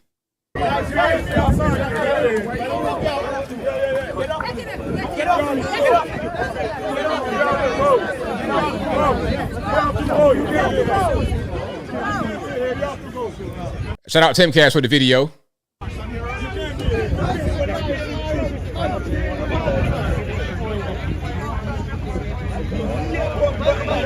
So there we go. Okay, lone African American, a bunch of Haitians. Hey man, get on up out of here. We don't want you here. Okay, cool. All right, yeah, get out of here, Harvard board. Yeah, it must be the Harvard sweatshirt. It must be the Harvard sweatshirt. That might be what it is. I didn't even notice that. Yeah, it must be the Harvard sweatshirt. Maybe that kind of set them off. All right, because education and learning how to speak English, that's whack, man. We don't do that over here. We just do whatever we want, wherever we want. And that goes to show, hey, man, it's not about no skin color or nothing like that, man. At the end of the day, it's about, are you behaving properly in society? That's what it's all about. And you're going to see that a lot more. Okay, now here we have Charleroi, Pennsylvania. I want to see where this is. It's like an old Rust Belt type place. Let me see. Charleroi, Washington County. Where's this close to? It's looking like Pittsburgh. It's like Pittsburgh. A lot of mountains out here. Hold on. Let me just make sure I'm saying the right thing. Yeah, Pittsburgh. That's over for Pittsburgh. Probably about what they say, about a half hour away. Yeah. So you're getting close to West Virginia, that particular neck of the woods. Okay. So this is what's happening out there. We're going to hear from black guy, white guy. Doesn't really matter, but to those who want to talk about race all the time, well, how about this? Check it out. In 2017, we started from Philadelphia. We started bringing Africans and Indonesians from Philadelphia. Mm-hmm. Well, they did it 2017, and because they didn't want no Americans, just foreigners, because they was working under the table. We've heard about them like hiring, the immigrants through channels that aren't available to Americans. Right. That was that was one of the channels, bringing the foreigners from Philadelphia. He was bringing Indonesians and Africans. Now remember, this is Charleroi, which is near Pittsburgh. So they were shipping in migrants across the whole state from Philly, which is like East Coast, to Pittsburgh, which is like West Virginia. They didn't want no Americans because of they would have to pay more, of course. Yeah. So tell me about the staffing agencies and by extension 4th Street. They were hiring immigrants and they weren't hiring Americans because the immigrants were cheaper. Yes, correct. Okay. That's definitely correct. Uh-huh. The line you hear from like the business guys is, well, these are jobs Americans won't do. And it's like, well, they're jobs Americans won't do at poverty wages. Exactly. That's all it is. They're cheaper. It's not necessarily about working harder or even better. It's about cheaper.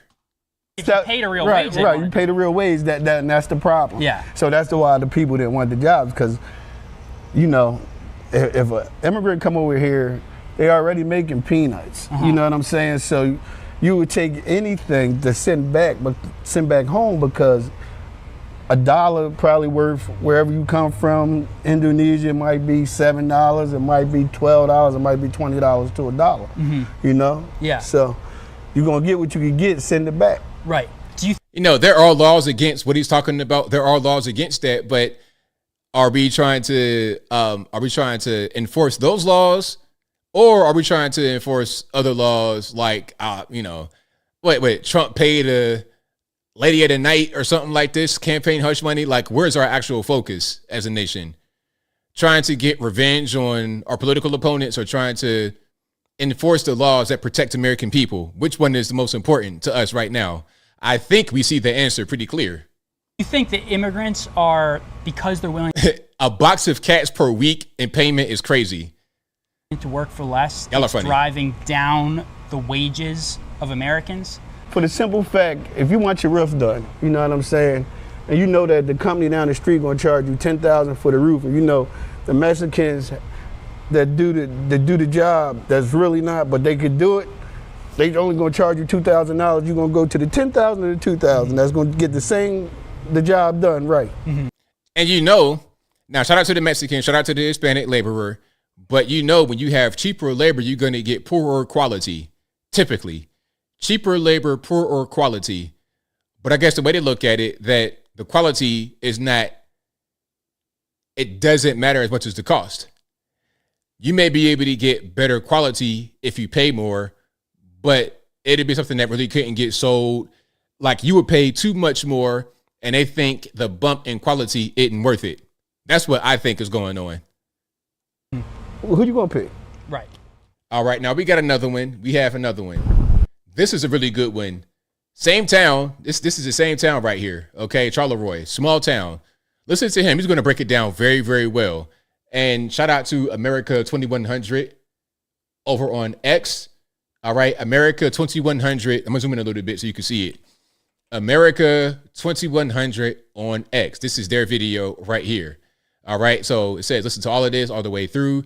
Charleroi, a working class town of 4,000 people. That's all, 4,000 people. When you bring in a lot of migrants to these little small communities, it completely ruins them. They're not built for this. This is some Chicago, New York stuff, not small town Pennsylvania, almost West Virginia. They can't do this. All right. In 2 years, they've been overwhelmed by thousands of Haitian immigrants. All right. So this man right here, Ernie, he's a truck driver in Charleroi. Yeah, this used to be just a nice blue collar, middle of nowhere town. And it was affordable to live in, wasn't a terrible neighborhood. You could raise your family here and live your life and everybody just pretty much leave you alone. But I don't know if it's going to come back from this. I don't know if we're going to come back from this. At the point now, I think they've just destroyed the town and they've bought all these properties. Okay, you might be able to buy a house cheap, but what kind of people are you going to get in? Yeah, what kind of neighbors you have? Well, that's it. Yeah. And right now I'm surrounded by the immigrants. Mm-hmm. Never used to be that way. They don't care about their property. They'll destroy it. They'll run through, steal your stuff, break your stuff. There's no pride anymore. Yeah. Nobody cares about anything. Yeah. It's just use it, abuse it, throw it out, and go on to the next. And what he's saying is right on point. And I noticed this by living in different places, going to West Virginia and then coming back to like Virginia when I was a kid in the summer. Like when I would see how they would be in West Virginia, where it's more like this. Like this is like how West Virginia is. People just, they take care of their stuff, take care of their property, take care of each other. It's different the way you live. It's not this kind of trying to scam and rob and just create problems. It's not like that. Black, white, or whatever. It's not like that. When you come to the city environment, you get a lot of that kind of insidious behavior, a lot of the what they call hood behavior. And then when you bring in migrants to a small place like this that's not corrupted by the big city stuff, it just creates a problem that is irreparable. You're going to change the entire culture of the town to something totally foreign. This is not sustainable. I understand you want to have corporations make money. I get it. You want productivity. I get it. But at what cost? The labor may be cheaper, but the cost is extreme. Mm-hmm. And unfortunately, I think Charleroi is on that list. Mm-hmm. You know, you're bringing in people from one of the poorest countries in the Western Hemisphere. Yep. Paying them nothing because they don't know what a dollar is. And then you got this company who's paying for buying the houses, renting off of them.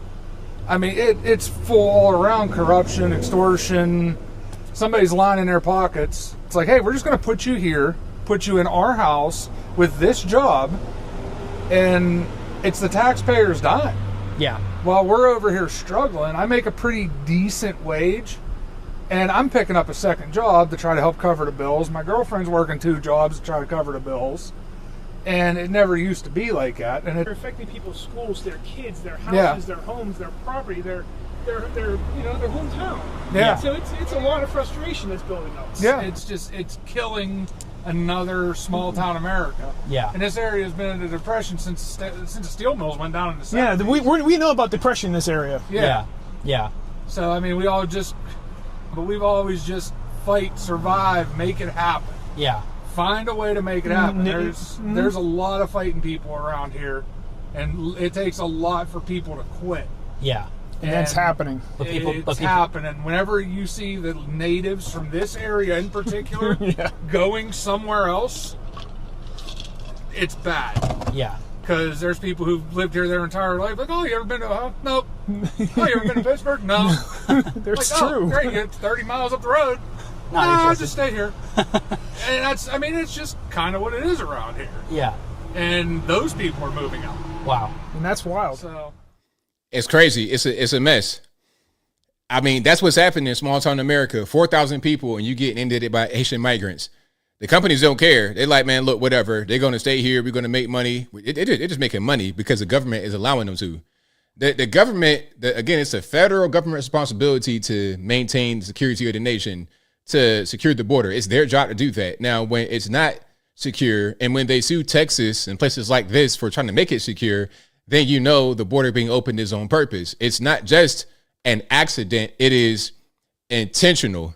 When you're suing actual border security efforts away from happening, or you're trying to block them from happening, you're trying to get court injunctions, that's you trying to keep the border open. You're not doing anything at all. Then you say, all right, Kamala, you're the border czar. And then when she's asked about being the border czar on TV, they say, oh, we never said that. I mean, just so silly. But your average normie will accept it because they don't really know about everything that's happening all the time in politics. But that's how they do. Now, this is Springfield again. Jobs are getting took. Okay, Springfield, black guy, black American. Jobs are getting took up, man. You know, all these, you say our factory needs 50 people. That could be 50 Americans that don't have a job. Instead of the Haitians, they take exactly all those 50 spots, man. So that's 50 people that don't have a job. Jobs are getting took. That's what's happening. And people say that Americans don't want to work, Americans are lazy. But nah, it's like, who wants to frame a house for $10 an hour out in the hot sun, cold, whatever? That's not the standard that Americans built for ourselves. We built this country, we built a standard for ourselves. And you got people coming in from the outside who are not here legally or who are not legal citizens, playing by different rules, being funded by our taxpayer money, and then getting the jobs that we built for them. It's a mess. All because you want to make a few more dollars. Destroy a whole community in the process. And it don't matter what color you are, black, white, Puerto Rican, Canadian. If you're an American, you're going to suffer. And illegal immigrants too, they suffer as well because they spent all this time and money to get over here. They're doing everything by the book. Meanwhile, the illegal aliens skipped the line and did whatever they wanted. That's what's happening right now. Oh, and this is crazy. Okay. Gavin Newsom. This guy is a mess, a complete mess. We got to watch this. Oh, my goodness. All right. Hold on. So Gavin Newsom slams Prop 36. It will bring us back to the 1980s, pardon me. The impact this will have on black and brown residents is next level. Now, what do you think this particular bill is? What do you think will have an impact on black and brown residents? I guess in a negative way. Let's watch this. Governor Newsom argued against the measure. It's about mass incarceration. It's about bringing it back to 1980s mindset. The impact it's going to have on the black and brown community is next level. But to Newsom's disappointment, it appears the vast majority of likely voters in the state are poised to approve Prop 36. That's according to this poll from the Public Policy Institute of California, showing 71% of likely voters support the measure, while 26% do not. And the fact that I saw a poll today and so 70% of people want to support it, I was wondering what state I was living in. And I know people are frustrated. I know people are angry. I am too, but this is not the way of solving it. Governor Newsom. What? For real? Hey, man, listen, I know that 70% of my constituents want this, but man, forget that. I ain't doing that. I don't care about what my constituents want. My constituents say, do this. Nope, I ain't going to do that. I'm going to do whatever I want because I'm Gavin Newsom. And again, hold on. Let's win a little bit. Shout out to N-Wokeness. 71% of California voters are planning to support the measure, which jails drug traffickers and shoplifters. So the bill is to get the crime under control. Because in California, you can do whatever you want in California. I mean, listen, I love freedom. Freedom's great. But I don't think you should be free to violate others' rights. I don't think you should be free to steal from someone else. Listen, this is my business. This is my money. This is my hard-earned thing that I have here. You don't have the right to just take my property from me and not have any kind of punishment. I should be able to delete you if I want to. If you come and just, like, let's say you break into my house or break into my business. I have a brick and mortar establishment, right? I'm in there. I'm behind the counter. I'm ringing you up. And then you just take stuff. I should be able to go ahead and just ice you right there. Now, is that going to be a legal defense? Not all the time, but it should be. You shouldn't be able just to take from people Like that's not. There needs to be prosecution. People are tired of carjackings happening. Beverly Hills, I think there was this whole big thing with some bikes. Hold on, I gotta find that. Yeah, bike gang looting 7-Eleven in Beverly Hills. It's like, man, look, especially if I'm living in Beverly Hills, I'm paying top dollar. It's like, well, wait a minute now. Wait just one moment. Now, I'm not living in gangland no more. I'm not throwing up gang signs no more. I done made it. I done moved on up. I'm in Beverly Hills. Now, why do I have this street activity, hood rat activity happening up here? I left that down off the mountain. Why am I experiencing that up here? Okay, lock them up immediately. Send them to the penitentiary. Make them make big rocks to little. Let's watch some of this. We got a flash mob in Beverly Hills, 7-Eleven.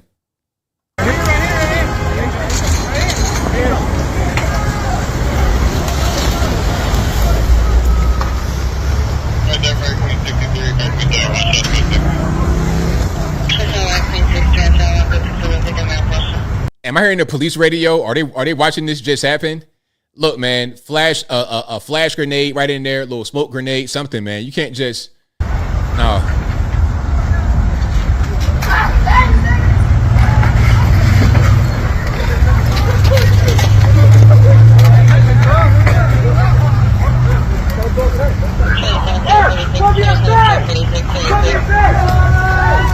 And look, all these kids got book bags and bikes. These are like the good kids, right? That's what I'm looking at here.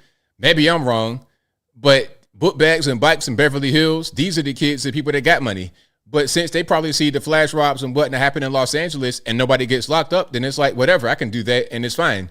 It's fine because you set a precedent. You set a certain level of accepted behavior. So when people know what the boundaries are, they're going to operate inside the boundaries.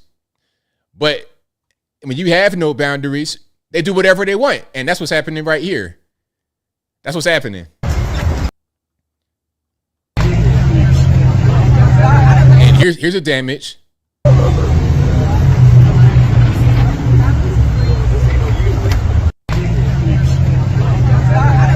Okay. And that's what's happening. Now, the actual immigrants probably own the actual legal immigrants who probably own the store got to pick up the pieces. But the reason why this is happening, they'll say, oh, we're trying to help the immigrants. Oh, am I? If I am trying to help the immigrants, then why is their store trashed? Why do we have Pringles on the floor?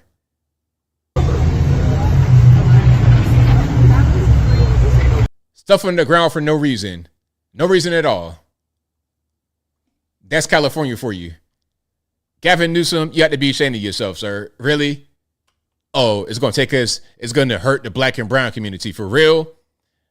Listen, if you got a bunch of black folks that want to go out there and steal and rob, and they got to go, man. I don't care. If I could be the king, if I could be the governor of California, not even the king, if I could be the governor of California, I'm going to be hard on crime. I don't care. I'll be hard on crime. And when you go to prison, you're going to be in there working. You're going to have an actual job. How about that? I would have it almost like you have, what was it, Maricopa County? Remember that back in the day we had them little tent cities? I wouldn't do all that. But you're going to be working. So ain't going to be no migrants. You want to steal and rob and shoot and thug and drug? Okay, go over there. You can be making license plates. You can be making wheelchairs. Whatever I want you to make, you're going to make in prison. But anyway, let's keep on rocking and rolling. Now, oh, did you guys see that Gavin signed into law that certain memes are going to be illegal and you might get prosecuted? So let's get this straight. You can smoke crack openly and do whatever you can smoke crack openly, lay on the ground. It's fine. You can be homeless. It's easy to be homeless. Listen, you getting all kind of money from the NGOs, the non-governmental organizations. They are just loading your pockets with money. You getting all types of stuff. You getting a little bit of shelter if you need. So you might get a brand new building they built right there at Skid Row. Brand new building, brand new amenities. You getting food stamps and Section 8 and all kind of stuff. Okay?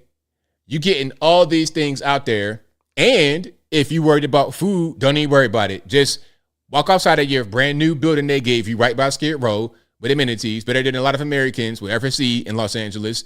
Walk outside, just go to a store, take whatever you want. It's fine. Take a sandwich and a drink.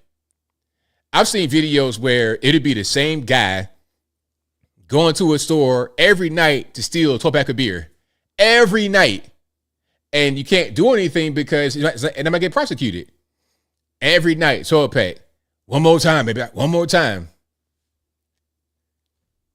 I don't know what to do. You guys live like that. I couldn't do it. But hold on. I wanted to find the whole thing about the memes. Gavin wanted to outlaw memes, but you can smoke crack openly. Hold on. So California memes law.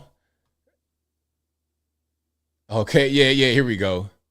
California deep fakes, memes. Because the headline says California governor signs a law to crack down on election deep fakes created by AI. Memes. Watch this. California Governor Gavin Newsom and Salesforce CEO Mark Benioff together on stage at Dreamforce 2024, nearly 20 minutes in, and then this moment, when the conversation centered on AI regulations and the 30-plus bills on the governor's desk. I don't want to put you on the spot because I know it's kind of like a stunt, but I do have those 3 bills that I can sign today with you or not. It's just up to you. I happen to bring them. And they're the If you want to sign some laws, does this comport with? It's your interview. You can really do whatever you want, really. Well, there's one is signed. There's 2. 2 are signed. And 3 are signed. And this is very good. Benioff seemingly staying neutral. You know, there's also the chance that Benioff was not briefed and prepared for that kind of moment, right? And that the governor used it to have make a political splash. All of that is possible, of course. That's UC Berkeley professor Olaf Groth reacting to how it all went down. One of the new laws forces online platforms to remove deepfake videos that target voters. Another requires consent of performers to use their digital likeness. And the third extends protections to performers who are deceased, involving digital recreations of them. These are pretty easy ones to sign, I would say. Berkeley's Mark Nitzberg says there really isn't much controversy around those AI bills. The SB 1047. Now I got a question for you guys. Do you think that's the role of the government to get involved with that? Should it be up to the government or should it be up to the platforms to regulate that? So let's say you have a deep fake of a celebrity. It should be up to a Facebook or a Twitter to regulate that rather than the government regulating it, because what will happen if something like how are you really going to enforce this on a government level? You know, because it may sound good to some, but what does the government know about this? The government can barely keep the potholes off the ground. So how are they going to get into the AI space and regulate that?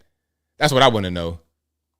An AI safety bill is a different story. Nitzberg is in favor of that. It would be wise if there were some basic testing and basic liability for very powerful systems. But Groth believes new innovation could be impacted by a bill that would require companies to do their own safety testing. Its own unintended consequences, such as shutting off massive amounts of open source developers that provide functionality that is critical for resilience in turn. So I think on that one, we're going to have to think through that a little bit more. Bottom line, while 3 bills were signed into law Monday, there are still many more that could be signed or vetoed in the days and weeks to come. All right, so that's that. Now, they asked Gavin about the whole Elon connection because that was a big thing. And by the way, okay, a little bit of good news for you guys. This video has 9,700 views, and out of that, it has 71 likes, but 196 dislikes. 71 likes, 196 dislikes. So people don't like that thing that he's doing at all. All right, but that's that. Now, here he is talking about, well, you know what? I might lock Elon up, maybe. I think. All right, check it out. Here we go. I think Mr. Musk has missed the punchline. Parity is still alive and well in California. but deep fakes and manipulation of elections. That hurts democracy and the integrity of the system and trust. And we believe in truth and trust. And we think this law is sound and will be upheld in the courts. So, but let's think about it though, because you're saying that you're gonna outlaw deepfakes from, I guess, people on the internet, like, because what if you just post that anonymously? Like, how are you really going to enforce? Are you going to fine companies that don't take it down in a quick manner? Like, I don't understand. I don't get it. And then, what is to be considered a thing that's regulated because it's deceptive? You understand? So if a meme can be deceptive because it's hyper realistic, that's one thing. But what if someone gets on stage and tells a lie, a bold-faced lie that's been proven and been debunked? Are you going to regulate that too? And how is it different if the media spreads something that is verifiably false as if it's true? How is that different than someone posting a meme online that's obviously verifiably false? I think it's worse when the politician lies, because people believe that. It's like, you said that out of your mouth, but ain't nobody trying to regulate that. When Kamala Harris said that Trump said there's good people on both sides, meaning one side is a Nazi and the other side isn't, what should have been the punishment for that?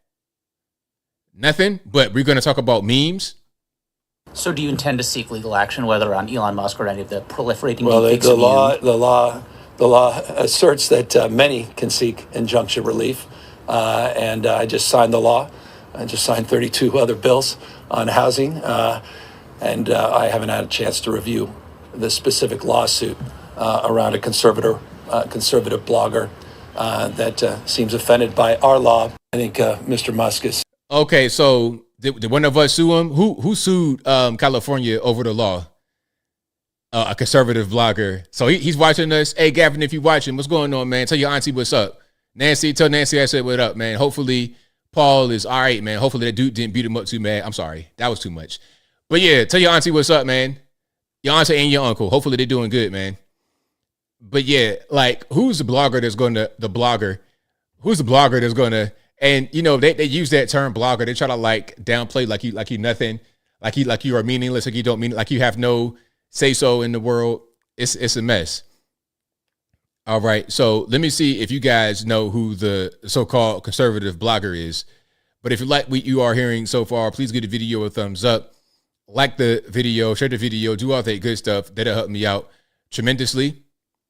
Yeah, we're going to regulate memes in California, but not fentanyl and everything else. All right. But yeah, we'll see. Let me see if I can find the lawsuit. Okay, hold on. AI meme lawsuit.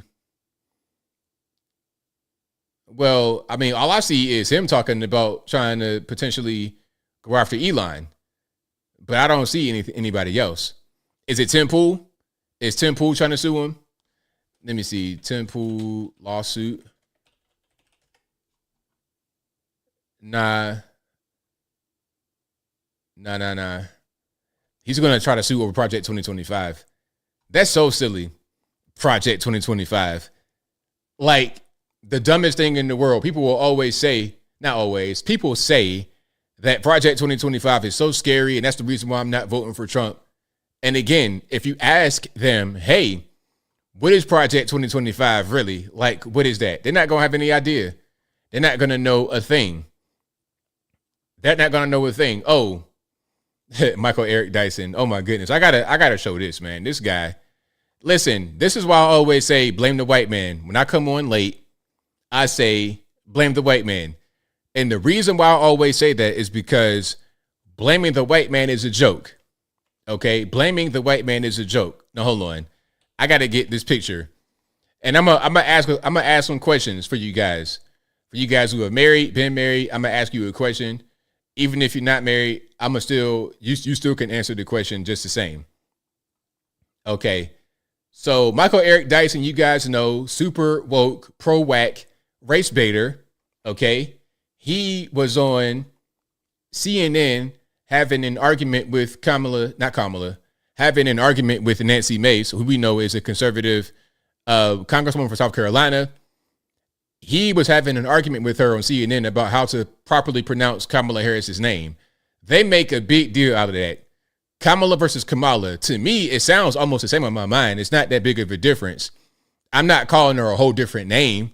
I'm not calling her Cammy or nothing like this. I'm just saying the or differently. That's it. It ain't that big of a deal. But a lot of the wokesters, they make that be a big deal. And they say, if you don't pronounce it right, you're racist. So what if I'm speaking Spanish and I don't roll my R enough? Is that racist too? This is ridiculous. My speech pattern has to be perfect in order for me to not be a racist. Let's watch some of this. This is him basically calling her a racist on CNN. You can see he has on the suit with the yellow goldish tie, and she has on the mauve-ish colored dress. And I'm saying what they're wearing for a particular reason. Check it out. That's the history and legacy of white disregard for the humanity of black people. So now you're calling me racist. I didn't say. I just said you weren't a BS. racist. That is complete. No, you don't have to intend racism to accomplish You are it. intending that Your I am disrespect racist, of Kamala and Harris that is part and parcel of a and tradition of disrespect. It's offensive, Congresswoman, and it's why can't you just? offensive. Now look, you can see the people, the black folks on stage getting offended. Getting offended. My man right here getting offended. The host, they getting offended. When you were racist, I tell you what the practice is racist. You are. You absolutely are. The practice disrespecting. No, what's disgusting is your disrespect of her. Professor, this gentleman said, I didn't know her name. He's trying to do it. Is her disrespect of women. She doesn't know what a woman is. And if 25 years ago, white women don't have the ability to tell black women who paid the price of blood to make this country what it is to tell them they're not real women. 25 years ago, they care for your babies. 25 years ago, I became the first woman to graduate from the Citadel, the military. That's the history. So basically, hey, you know what? You're a racist because you're not pronouncing her name correctly. That was the whole thing behind that, what you just saw. Now, wait a minute. Wait just 1 minute, Mr. Michael Eric Dyson. Is this you? Hold on. Let's get a better picture. Let's get a better picture. Now, remember the mauve dress. Remember the suit with the gold tie. That's the same thing they got on. So that's the same day. Okay, nice and hugged up. I know one thing. Listen, I know one thing a pro-black loves more than anything else, and that's a white woman. Oh, they love them a white woman. Yes, they do. MLK, love the white women. Malcolm X, I don't know. Michael Eric Dyson, Cornel West, nothing but white women. And Michael Eric Dyson has been married since 1992. Okay, what's that, 32 years of marriage? But here you are hugged up on Nancy Mace, right, in the picture. Innocent picture, okay, we were on the show and we're just, hey, man, it's all good, nothing but love. All right, that's a kind of an interesting embrace. And my man, you look disheveled. Are you wearing sweatpants? Like, what is this, man? Get yourself together. Your sleeve is coming out of your stuff, man. You look like a whole mess, man. You look like I used to look when I was 12 years old going to church with my grandma, man. You look a mess. Okay, what are these shoes we have on? Are you wearing women's shoes? Like this is you look crazy. And then look, here's what he says. Shh, don't tell anybody. We look good together. Laughing, kissing emoji. Question to all the married folks, anybody that's been married, anybody that knows a little something. Is that appropriate to send to like a work colleague? Is that appropriate to send that text right there? Y'all let me know. I'm just trying to, I'm asking for a friend. She responds, ha, ha, ha. And then he responds, well, your gorgeousness makes the photos, so there's that. Smile. For real? You just called her a racist on TV. You just called her a racist on TV. Now you all in the DMs, now you all in the text messages and the kissy faces and stuff like this. Word. That's what we doing. I tell you, the pro-black loves nothing more than the white woman. And that's fine if you like white women, that's fine. If you like white women, it's totally fine. Whatever you like, I love it. If you like it, I love it. That's fine.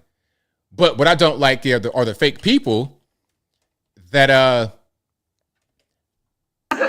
I don't like the fake people that pretend like they're so woke and so anti-white and all this, that, and the third, when all they really want is a white woman. That's all they want. And this is the case always. When you see a guy on TV, a Michael Eric Dyson, all these people talking about the white man this, the white man that. They called this in the 90s in this movie from this scene right here on this movie. Check it out. It's right here before me. Do my eyes not deceive me, or am I looking at the goddess Isis herself? Can you do me a favor, my brown skin angel? Can you tap that white girl for me? My milk of magnesia. Oh, after the devil made you, he broke the mold. Well, maybe you and I could make a little jungle feeding. This is a tale as old as time itself. The white woman and the pro-black go together like peanut butter and jelly. You hear me? Peanut butter and jelly. That's Michael Eric Dyson. And it's fine. It's okay. It's not, I'm not trying to judge you. I promise I'm not. But I don't like the lying. I don't like the gaslighting that you do. I don't like that. Michael Eric Dyson. This is you right here. They called you out in the 90s. They called you out in the 90s. This is your type right here. And I know guys just like this. I know a lot of guys like this. You know, and then they'll say, and they'll be the main ones that say, oh, you conservative guys love your white women. Okay, so what if I did? You do too. We on the same page. You should be friends. But you wouldn't be on this woke, ridiculous stuff, and you can't see past that indoctrination. Anyway, I digress. If you like what you're hearing so far, please give the video a thumbs up, like the video, share the video, do all that good stuff. That helped me out tremendously. You got a movie right there, Iron Shell. Yeah, definitely a good movie. But Michael Eric Dyson responded. Michael Eric Dyson responded to the allegations from Nancy Mace because Nancy Mace said that, hey, you trying to call me racist on TV, but you all in my face, getting pictures, things of this nature. Oh, and I got to add one more video here because he's going to say some things that are going to kind of contradict this video. Okay, I almost forgot to show you this one. All right, so not only did he take that picture with them, that was just like the full body picture standing up, he also took one with her sitting down. Okay, the selfie picture. Jeez, yeah. Sir, really? Is that what we doing? Oh, you're racist. It's white supremacy. You don't want to acknowledge her. Hey, man, can we get a selfie? All right, yeah, perfect. There we go. I'm going to send that to my other girlfriend. She's going to like this. She's a conservative. How about that?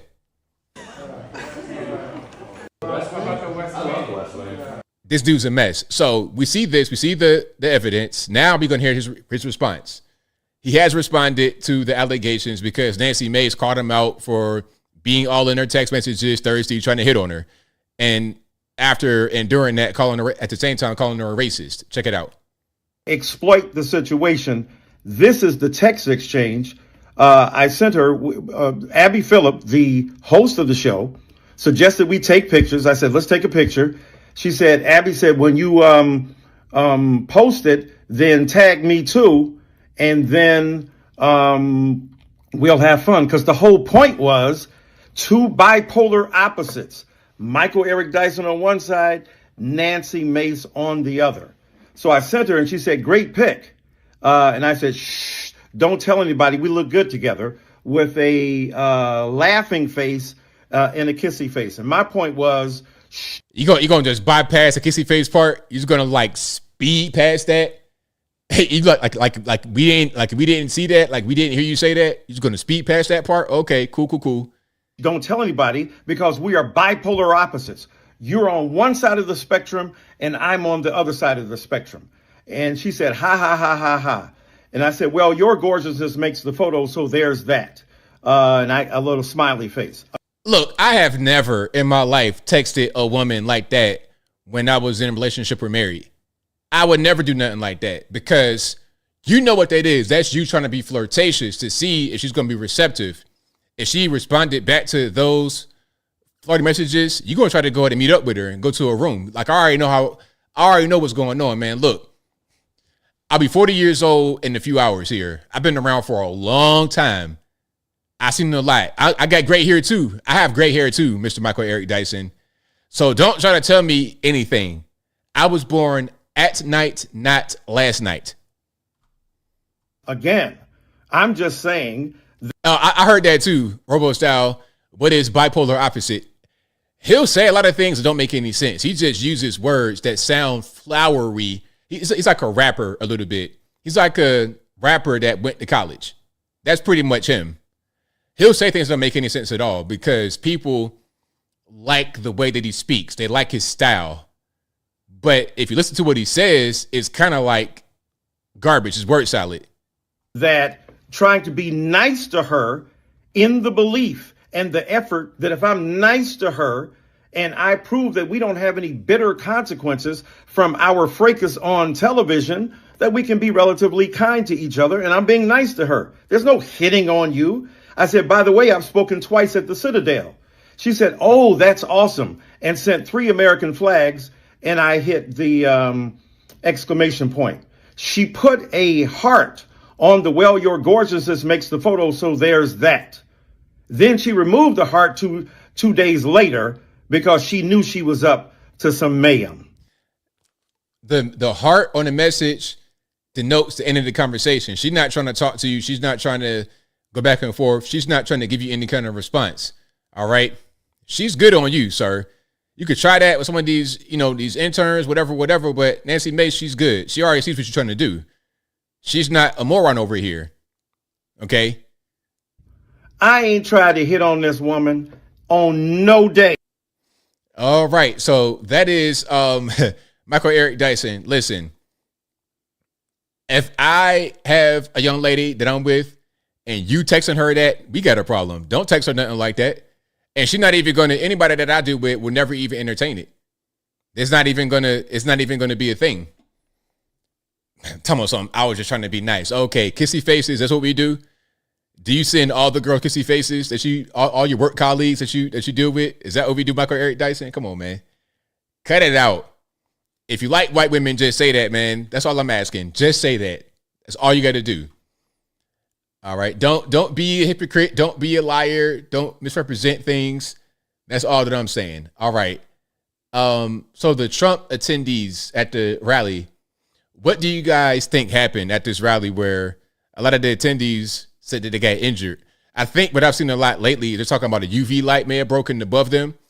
And a UV light, when it broke, it just, I don't know. Y'all might know better than me. You guys are smarter than I am. I don't really know how the whole thing works, but they said a UV light broke above them and then it may have caused them to have to get their eyes and skin irritated. I don't know. But let's play some of this and you guys let me know what you think happened in the box, in the comments.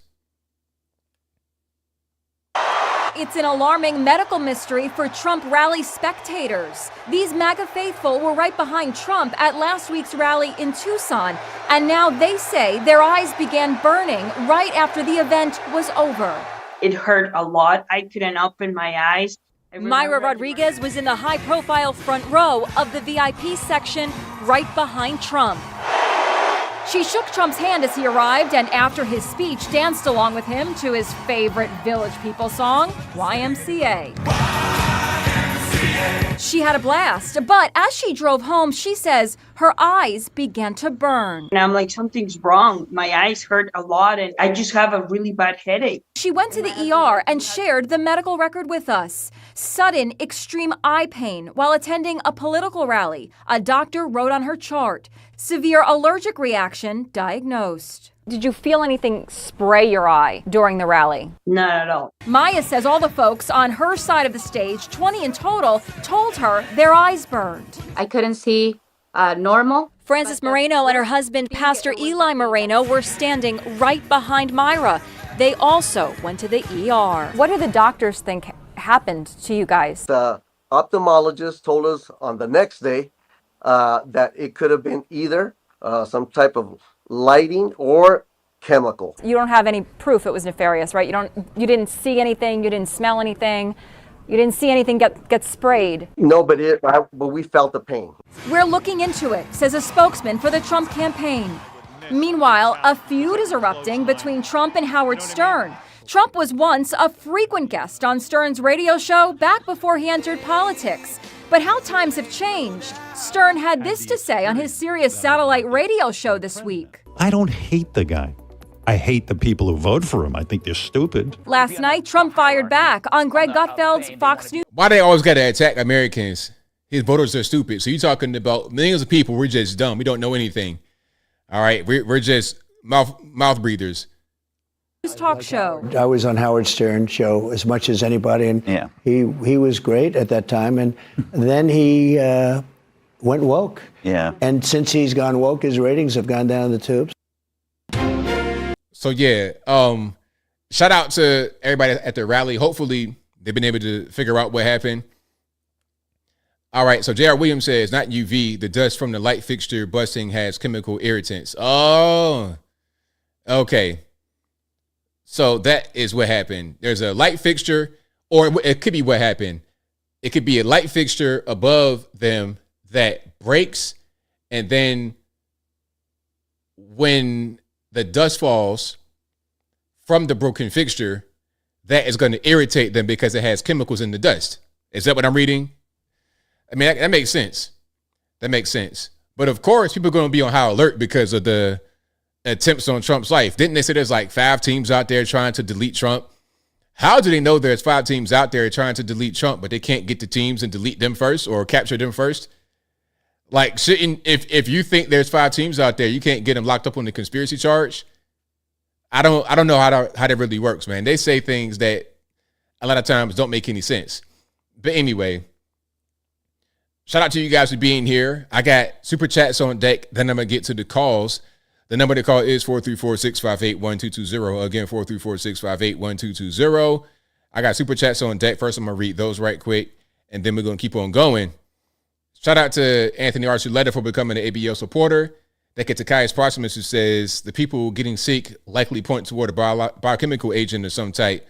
Mace OC or about exposure to sarin and mustard gas. Crazy. Thank you to Sheree, who said, happy 40th birthday, Mr. Logan. Thank you. I appreciate it. All right, hit that big 4-0. And I feel like $1 million. Apple says, happy birthday, ABL. 40 is a new 30. Hope all is good. It is. Thank you. And you said you mean good. You said goofy at first. Shout out to Mike A, who says, ABL, who killed Biggie? Who killed Biggie? Who knows? It could be anybody, man. I don't even know at this point. But I know who killed Pop. I know who did that. But Big, I don't know. I think Big might have been just a revenge because they thought that Puff was the one that killed Pop. But Big shouldn't have been on the West Coast anyway, man. Like, if you know that there's danger in a certain place because of something that happened and think you're involved with, you get gang culture running out of control. You don't have a lot of security like that. You kind of just out there. You're asking for it, unfortunately. Apple says 2-tier justice. Hunter did 90% of Diddy's acts correct. They could debate Rocks, Little Rocks, who says, ABL, when did you go bald? How'd you manage it? I didn't go bald. I just decided to start cutting my hair bald. I started getting, having a bald head when I was in high school because I wanted to be different. And I was already getting bald fades and stuff like this. I tried to go dreads at one point. That didn't work. My dreads were looking like little, I don't know, man. It was a mess. It looked like the surface of Mars, like little divots. I can't even really describe it, man, but that was a mess. So I never looked good with the, with hair beyond like that much on my head, like a little, this beard length is as much as my hair grows. Okay. It don't grow. So I just started getting the good African boy, get the head cut down all the way to your scalp. So you'll be closer to God. That's what I started getting is the African, the African good student haircut all the way down to the ground. Bald fades. And I just started cutting it myself. And I've been cutting it myself for, 25 years, maybe 20, almost 25 years. Yep. All right. Thank you to Susan Elkin, who says, happy birthday. Thank you for all you do. Thank you. Thank you to Apple, who says human traffic, prostitution, drugs, guns equals hunter. Correct. That is a good point. Yeah, I am bought by choice. But now, since I'm getting older, I'm starting to, if I let my hair grow, I get the little widow's peak action. I'm kind of getting the receding right here. But if I grew it out, I could have hair. I could have like the Jada Kiss looking. I could have one of them type of, you know what I mean? I would go from the good African boy to I'm struggling in Africa haircut. I can go to that real quick. It won't be no problem. Thank you to Apu Bakr, who says, dirt out on RFK, revenge for supporting Trump. Well, there's always dirt on RFK. There's always going to be dirt. I don't know what they found. Oh, and I saw the dirt on Mark Robinson. In my opinion, that's nothing. It ain't really nothing. I mean, you like some strange things on the internet, apparently. Okay. It ain't really that big of a deal, really. Apu also says, if Mossad can delete hundreds of jihadis with explosive pagers, imagine what the Chi-Coms can do with EV batteries. That's why Pelosi wants to outlaw cars. Exactly. Yeah, that's what I'm saying. When they give you these things and they put spying devices, explosives, tracking devices, all kind of stuff. Okay. But yeah. Shout out to Apu again, who says, ABL, how you going to celebrate birthday? Favorite cake? I got a little something I'm going to do. It's going to be fun. I'm not really a cake fan. But when I do eat cake, it's carrot cake all day long. Matter of fact, I think I'm going to get some carrot cake tomorrow as part of my festivities. Yeah, I'm going to get some. That's going to be a demand. I need that carrot cake ASAP. Thank you to Apu again, who says, ABL, favorite birthday memory, favorite birthday gift. It's been a lot of memories, man. I can't even remember. I can't remember everything like right now, but I had a lot of experiences. When they do the parties for me, that's always a good one. If I'm traveling, if I'm like out somewhere, out, that's always fun. Just, I don't know. It's a lot. I don't want to say one thing because I know I'm gonna forget something. But when I was a kid, going to the amusement parks, that was always fun. Having fun, doing something. That was always what I like to do. Just do something. Have some fun. Thank you to Matt Tastic for becoming part of the ABL squad. Thank you to Kai's Proximus, who says she's the vice president now and looks like the room is spinning. Yeah, man, that deer in the headlights look like, what am I going to do? Thank you to Ron Henderson, who says the Joy campaign stands for Joke's on You. I ain't going for it. Thank you to Viral Syndicate 1, who says Google strength through joy. Yes, that's right, Bless. Carrot cake and cheesecake are the best. Yes. Matter of fact, I had a carrot cheesecake one time. I thought I was about to lose my mind. I was like, goodness gracious. This right here is delicious. All right. Now, if you're living in Chattanooga, you go to City Cafe. City Cafe, if you know about Chattanooga, City Cafe is like it was at one point before COVID robbed us. It used to be a 24-hour food spot. You can go in there 24 hours a day and get a slice of cheesecake. Man, Big Back Central. If you want to just gain 100 pounds just because, City Cafe. Now, the food might not have been the best. If Gordon Ramsay go in there, he's going to completely lose his mind.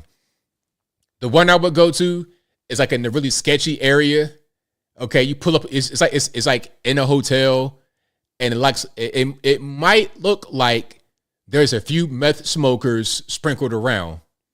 That's fine, because when you go in the City Cafe, it's 2:00 in the morning. You can get a slice of cheesecake, you can get a hamburger, you can get breakfast food, whatever you want. It is open 24 hours, but it has a Cheesecake Factory menu with a book as a menu, But it ain't 24 hours anymore because of COVID. I was so mad. Yeah, shout out to City Cafe. At City Cafe, in my opinion, better than Cheesecake Factory. I don't like Cheesecake Factory. They put a Cheesecake Factory out in our area. Don't nobody go there for real. Matt Tastic says, ABL, something I've noticed is this voting cycle is a lack of pushing the importance of the Senate and the House as well. Without that, Trump is going to hit massive brick walls on what he needs to do. Of course, yes. That needs to be the focus. That should be the focus, voting in your local area as well, not just for the president. But you know how it is. You know how people are. They don't really know a lot about anything beyond that. I would like for people to be more aware of what's going on, but that ain't the reality for most people. All right. Are you guys talking about the different pies you like? Raspberry pie, carrot cake, carrot cake with cream cheese frosting. Yeah, Lynn says, so ABO loves honey buns, Loft House cookies from Walmart, and carrot cake. You got it. You trying to make a cake with like a care package with everything in it? Hey, if I got as a gift like an Easter basket with all those things in it, then I'm good. That's big back heaven right there. I'm on like a real like monk diet right now, but if I wanted to break it, I'm a face full of cookie dough. Everywhere. Cookies everywhere. That's what it's going to be. Thank you to Triad 716 for becoming a part of the ABL squad or upgrading to the ABL squad. Thank you. Triad 716. Thank you to Viral Syndicate 1 who says, notice how right after the Cassie tape comes out, Biden horribly loses a debate, ? Then Kamala is installed and celebs are flocking to her side. Weird. Thank you to Ryan Henderson who says, when the Americans start loading up the immigrants, then we'll see what's what. Right on. Ryan Henderson also says, when the freebie stops, the feet will start walking out of this nation. Correct. Absolutely. Absolutely. Thank you to Joe Brandon, who gifted an ABO membership. Thank you for that. Thank you to Smooth Artist, who says, I'm a black brother and I love white women. Hey, man, if you like it, I love it. That's all right, man. That is all right. Do your thing. Live your life, man. You only get one to live. Live it how you want to live it. Live it to the best. Thank you to Senator Kane Sword for the birthday celebration. Thank you for that. Thank you to Janine Jones, who says, happy birthday, ABL. Enjoy your day, and thank you for what you do for us, and God bless you. Thank you for that. And shout out to Spencer T, who says, last live Chai Cop was gone. Is he good? I hope so. He's been gone for quite a while. Hopefully he's good. All right. But shout out to you guys. We got calls on deck now. The number to call is 434-658-1. Am I eating monks? 434-658-1220. Again, 434-658-1220. And no, I'm not eating monks. I'm just super, super strict with my diet. That's all. Super strict on the diet. Yep, that's all. Getting older, I can't be hunched over. I saw that guy. Remember that guy from the video that was driving in court? Like, he was driving on Zoom court, but he had no license. This guy was 44 years old, already hunched over with a cane. I'm like, I'm 40. I can't be looking like that guy in 4 years. Never. I'm going to be upright, jogging, doing push-ups when I'm 80. That's what I'm going to be doing. I ain't going to be looking like Joe Biden or that guy that was like my age, already hunched over. All right. Let me get the sound together right quick. Then we're going to keep on rolling. Y'all, please help me out. Pardon me. There we go. Perfect. All right. Let's go. 248. You're on the line. Who am I speaking to? Yo, what's up? I didn't know I was going to be answered so fast. Hey, ABL, happy birthday. Thank you. Thank you. Appreciate you. Yes, for sure. So my name is Gemini, and I was calling because something very funny to me happened today. I was watching Kamala and Oprah, and my 11-year-old who's in the 6th grade was like kind of paying attention, kind of not. And here Kamala go with her same answers. And my child said that Kamala sounded like her when she was in the 4th grade and couldn't like get enough words to finish the assignment, so she would rewrite the same thing over and over, restating it but using the same words. I'm like, Kamala, girl, that would have been when she was 9, Kamala. Wow. What's going on, baby? 9 years old, and then she's a whole 60 years old and trying to become the president. That's crazy. That's what I told my daughter. I was like, you know, she's 60, right? She was like, what? I said, girl. I just had to share that with y'all because Kamala, that's ridiculous for real. Now, really shout out is. to my baby, but that's ridiculous, dog. Yeah, you right on point. Absolutely. All right. Peace and love to you. Hope you have a great birthday. Hey, chat. Bye, chat. See y'all later. Thank you for the call. Appreciate you. All right. Yeah, that's crazy when the kid calls you out, say, she sounded like me when I was little. When the kid who's still a child is like, when I was little, I was like that. That's That's crazy. That's crazy. A child is developing and learning for the first time, going to school for the first time, and then they say a full-grown lady is like a child. That's not good. 804, you're the line. Who am I speaking to? Hey, ABL. My name is Byron Hirano. How are you doing? It's all good, man. What's going on? Hey, ABL, all I called to do, the reason why I called is just to wish you a happy 40th birthday. Thank you. And I spend a lot of time in Kuwait, so I speak Arabic. So I hope you don't mind. I'm going to sing you happy birthday in Arabic. Sanahel wa yagamin. Sanahel wa yagamin. Sanahel wa sanahel wa sanahel wa yagamin. Happy 40th birthday, ABL, and thank you for everything you do. Have a good night. Thank you for the call, man. Appreciate you. ABL, happy birthday. Thank you. Bye-bye. All right, shout out to the caller. I never had that happen to me before. Somebody singing the birthday song in Arabic. Shout out to him. That's the first time, so I appreciate that. All right, let's keep on rocking. 843, you're the line. What's speaker to? Have a good night.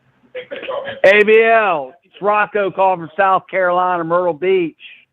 All righty, man. What's going on? My man, happy birthday, my man. Thank you. Thank you.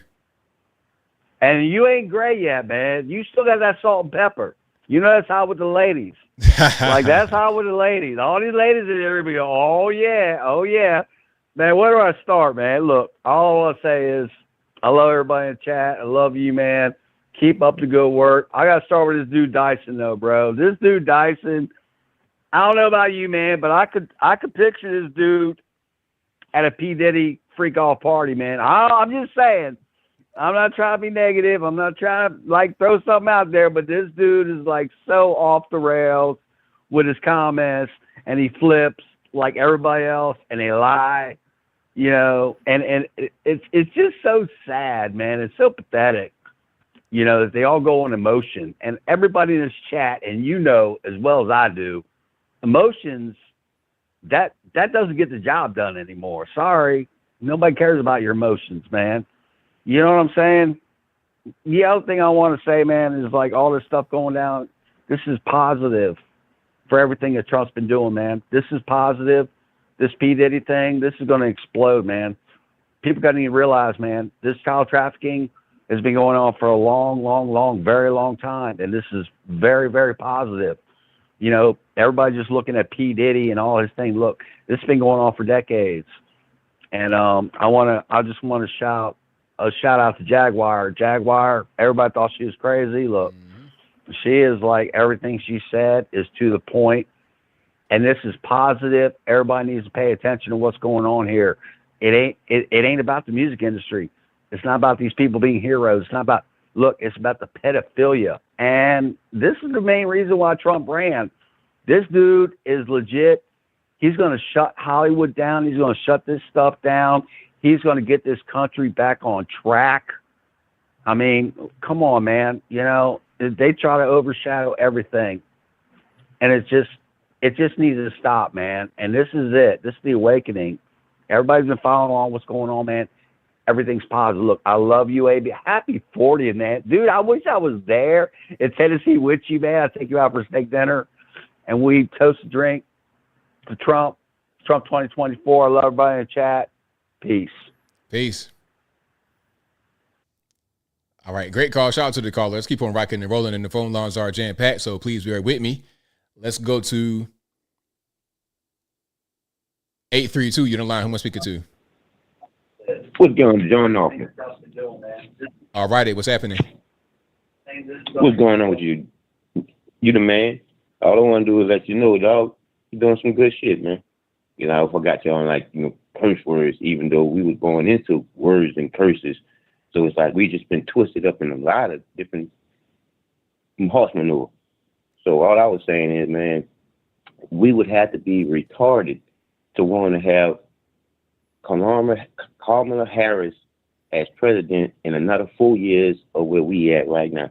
You would have to be retarded to want to vote for this. So all I want to do is say happy born day to you, because it's your mama's birthday. You were just born. two things happened on that day. So I'm just gonna give your mom the appreciation and then you the congratulations. So once again, keep up the good work, big brother. Thanks for the call, man. Appreciate it. Yeah, you're right. All right. Great call. Shout out to the callers. All good calls. Let's keep on moving. 205 in the line. Who am I speaking to? Hey there, ABL. It's Jason from Alabama. All right, man. What's going on? I have some information regarding the attack at the Trump rally. Yes. That I wanted to discuss with you about. So, Alex Jones had a guest on the other day, I think yesterday. His name was, give me 1 second here. On the side. His name was Mike Adams, and his Twitter page is called Health Ranger. He said what happened at that Trump rally where the people got blind was a form of a DEA direct energy attack. More specifically, used was a UV laser.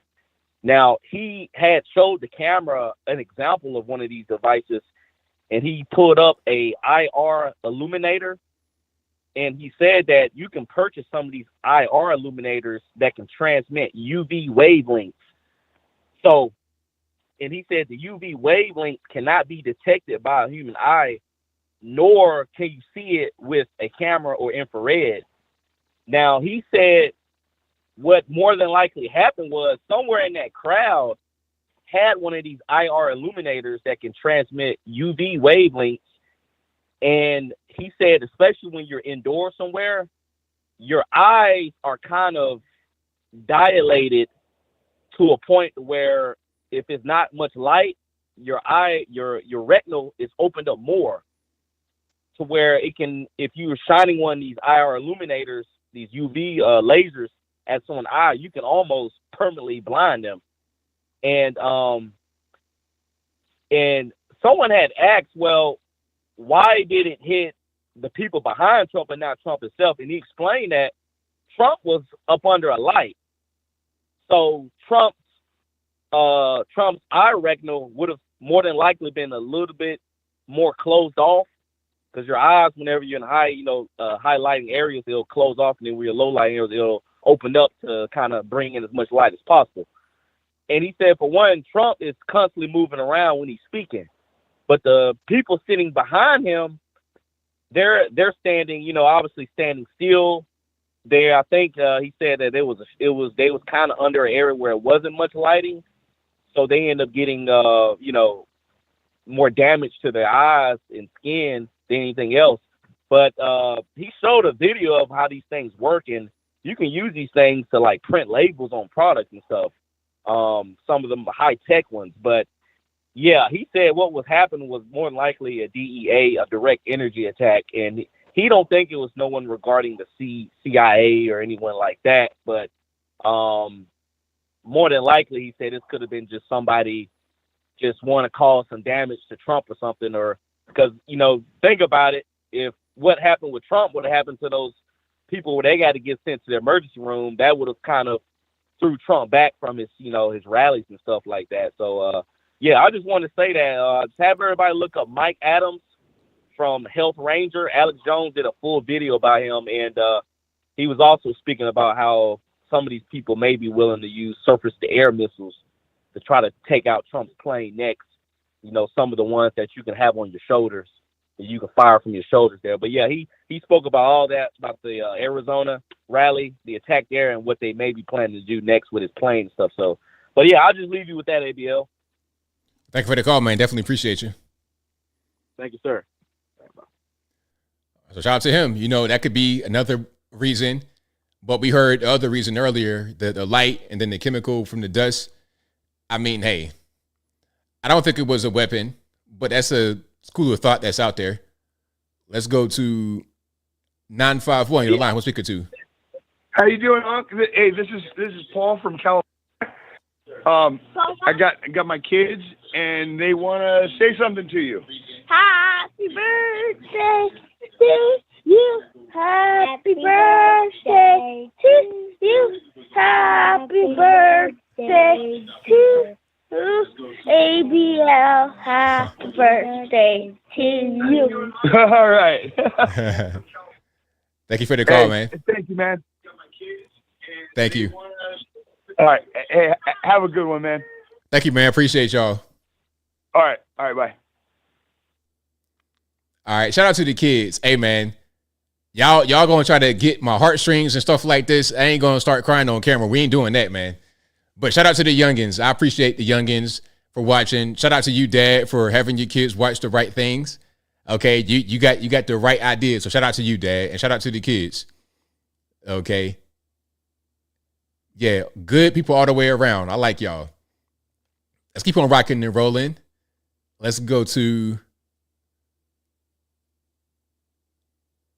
513. You don't line with speaker to. This is J.R. Williams from Cincinnati, ABL. How you doing, brother? I'm all right, man. What's going on? Happy birthday, bro. Thank you, man. Thank you. I just wanted to go in a little bit on this immigration problem up in Springfield. All righty. Little background. I lived in Dayton, Ohio, about 20 minutes from Springfield for about 2.5 years. And, you know, I've seen the illegal crisis kind of up close.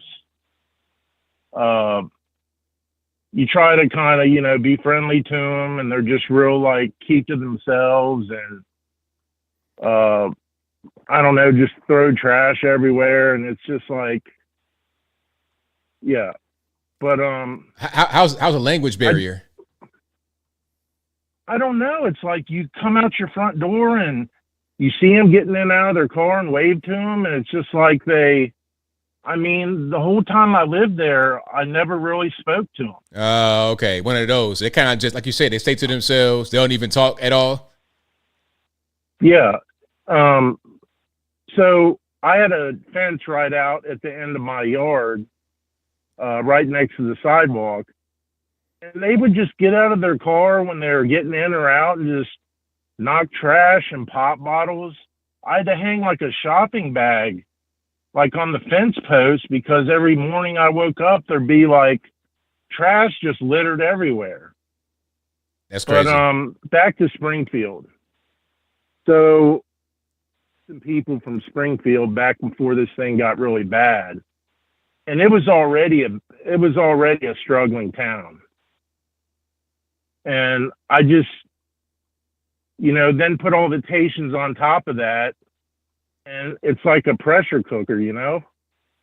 Right. But what I found out about Springfield is that the legal Haitians in our country, since Biden, they've dropped over 600,000 Haitians in our country. Okay? That's over 6% of the population of Haiti is now in the United States. Wow. 71% of that, over 600,000 Haitians, went to red counties across the country. In Springfield, they're receiving between $1,000, $1,600 per month. So let's say an average of $1,300. If you extrapolate that out, 1,000, that's $26 million a month. Multiply by 12, that's $312 million that they're spending on these illegals. I mean, just think what that could have done. That could have revitalized Springfield. And that's just that living there. And that's just that group. It's not even the whole scope of it. Because remember, there's a study that came out that said that we spend $450 billion per year on the migrants. Yeah, $450 billion nationwide. That's correct. And that's a pretty modest number. Now consider this, because it gets darker. What if I told you that Biden implemented a executive order where each illegal can now sponsor 3 illegals that can come over here? Sponsor? Wait. Sponsor? What do you mean? Sponsor. Like they can send for, they actually had to shut down illegals coming from 4 countries because they were running sponsorship rackets. You can look this up. Like if let's say I'm an illegal, I can send for my 3 family members and send for them to come over here. And I don't think they get government assistance, but they can be brought in the country. That's crazy. So we literally have legal aliens sponsoring other illegal aliens. That's no BS. That's really going on. This kind of makes sense now because I was watching some of the videos about Springfield and they were interviewing some Haitians, and there was one guy, kind of like an uncle type of 50, that age, 40, 50, and he was just outside of somebody's house. And then the guy was asking him like, hey, do you live here? How long have you been here? And he's like, oh, I'm just visiting. That could be one of these people that are getting sponsored because they came over there to stay with someone else. They were not the person that was the migrant that was given the first entry.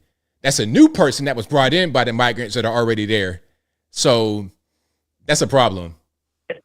And they literally had to shut down illegal, actually refused them because they were running these sponsorship racks. I don't know what they were charging these people. Oh my goodness. Or if they're working off some kind of debt thing when they get over here that they pay. But I mean, that was a serious problem. And then apparently there's this King, I can't remember, George, that's basically running the whole thing up in Springfield. And he owns temp agencies like in Louisville and a couple other areas. A King? He owns the houses. Hold on. His name's George. A King? Like who is this guy? Is it like a local? Is it a migrant? No, that's a moniker. Oh. That's a moniker. His name's George Ten, Ten. Okay. So is he a local or is he a migrant? No, he's local. He's a local, I think, that works with the NGOs, and he literally owns the properties. He charges to bus them to work. There you go. Yeah. Making money at our expense. Yeah. It's like vertical integration. He owns every facet of the operation. But I heard he was being investigated, so I don't know if anything's going to become of that. But my only question to you is, I never knew this until recently, but the term wetback, I thought it was just like a derogatory term talking about illegals. But that was the operation, I think, Operation Dwight Eisenhower did when he deported all them that Trump refers to often. Oh, I didn't know that. I didn't know that was in reference to that. Yeah. I didn't either. One of the last things, I watched that thing with Vivek where he visited there. It was like a town hall kind of. I watched a little bit of that. And it's like, I don't know, like the way they're talking, do you really think that Trump's going to be able to deport those people? I don't know. But what I do know is that he can stop the bleeding because I think the damage has already been. Right. Yeah, the damage has been done because they're here. They're having anchor babies. Like once the babies come here, it's over because you can't deport them at that point. I mean, I guess you could theoretically, but you're not going to be able to because you got 8 kids that are anchor babies to one family. How are you going to deport the parents? Who's right? Like, but if there's no deterrent, they'll. Yeah, if there's no deterrent, they'll keep on doing it. But if you got the anchor babies, they're not going to deport the parents because now you're going to have 8 kids that ain't speaking no English on the system. That'll make it worse. It'd be more expensive to deport the parents of these 8 kids than it would be to allow them to stay. So like I was saying, Trump can stop the bleeding because if the bleeding doesn't stop, it's just going to get worse and worse and worse, man. But thank you for your call. I definitely appreciate you. Sure. All right. Shout out to the call. Great call. Fantastic call. Yeah, I didn't even know all that. I didn't know Operation Wetback. I didn't know that. And thank you to MJ. I see a comment right here from MJ. MJ says, happy birthday, ABL. Been a follower for many, many years, like early. You are my favorite conservative podcaster, and I appreciate your years of wisdom and informative, entertaining lives. Thank you. With the heart emoji at the end, I appreciate you. That means a lot to me. I see these comments. It gives me meaning to my purpose. So thank you. I appreciate you. Let's go to 310. You don't lie. Who am I speaking to? This is Ron from Georgia. How you doing, ABL? Happy birthday, brother. Thank you, man. Appreciate you. Yes, man. Wow. Man, I'm glad I got a hold of you. But anyway, it was in a crazy week, another crazy week from Sunday. Everything that's going on, the way I've been investigating myself, I'm seeing that I guess they got 5 hit squads coming to America to try to go for our president. You know, it's crazy that the Secret Service, you know, now that Friday they finally mandated a law, making it a law that all the presidents can have support, can have the same type of support. Well, of course, you know, they always going to give the B squad to our man and everything, and the B squad girl will get A squad men. So you know, it's the way it's going to be. But the thing about it is that we keep covering our president with the prayers, you know, with the prayers, and I believe that as the righteous people continue to pray for our president, we will see the salvation of America. You know, it's crazy, you know, that people say, well, how can we get these people imported? Like I was saying earlier, that, you know, we stop all the benefits. I wish that we could just go ahead and really look into that acre baby thing, you know, because it's just a loophole. It wasn't meant to be like that. The way they're acting it, we need to go to intent. What it was intentional for, and stop it. I'm sorry you got in on your parents brought you in illegally. Hey, you go with your parents. You know what I'm saying? Hey, you know, it's sorry, but you got to come in correct. You know what I'm saying? And that's the way it need to be. And because we cannot continue to support this, and the whole point is to try to break our nation. They're doing a damn good job in trying to do it, but you know, it's how much can we take? How much can the Treasury continue to print this money? Our money is getting smaller and smaller, and you know, it's not fair to the real Americans who put into it. I'm sorry that you know, these benefits need to be cut off. Stop it altogether. I'm sorry. You know, we just need to stop it altogether. Got no more money coming here. If you and then as far as like trying to get into the country, go out just like Trump said the first time. Go out and try to come back in correct. But the thing about it need to be like Ellis Island. You know, you got to be supported, but not only that, you got to be able to support yourself. You know, it's not like that in Mexico. You can't go to Mexico and be a burden on their country. They don't even allow it. They don't allow it. But the same, if we had their policy in America, we wouldn't have this problem. We wouldn't have this problem out here. But how we're so gullible. Well, it's not we, the real Americans. It's those Americans who want to destroy America.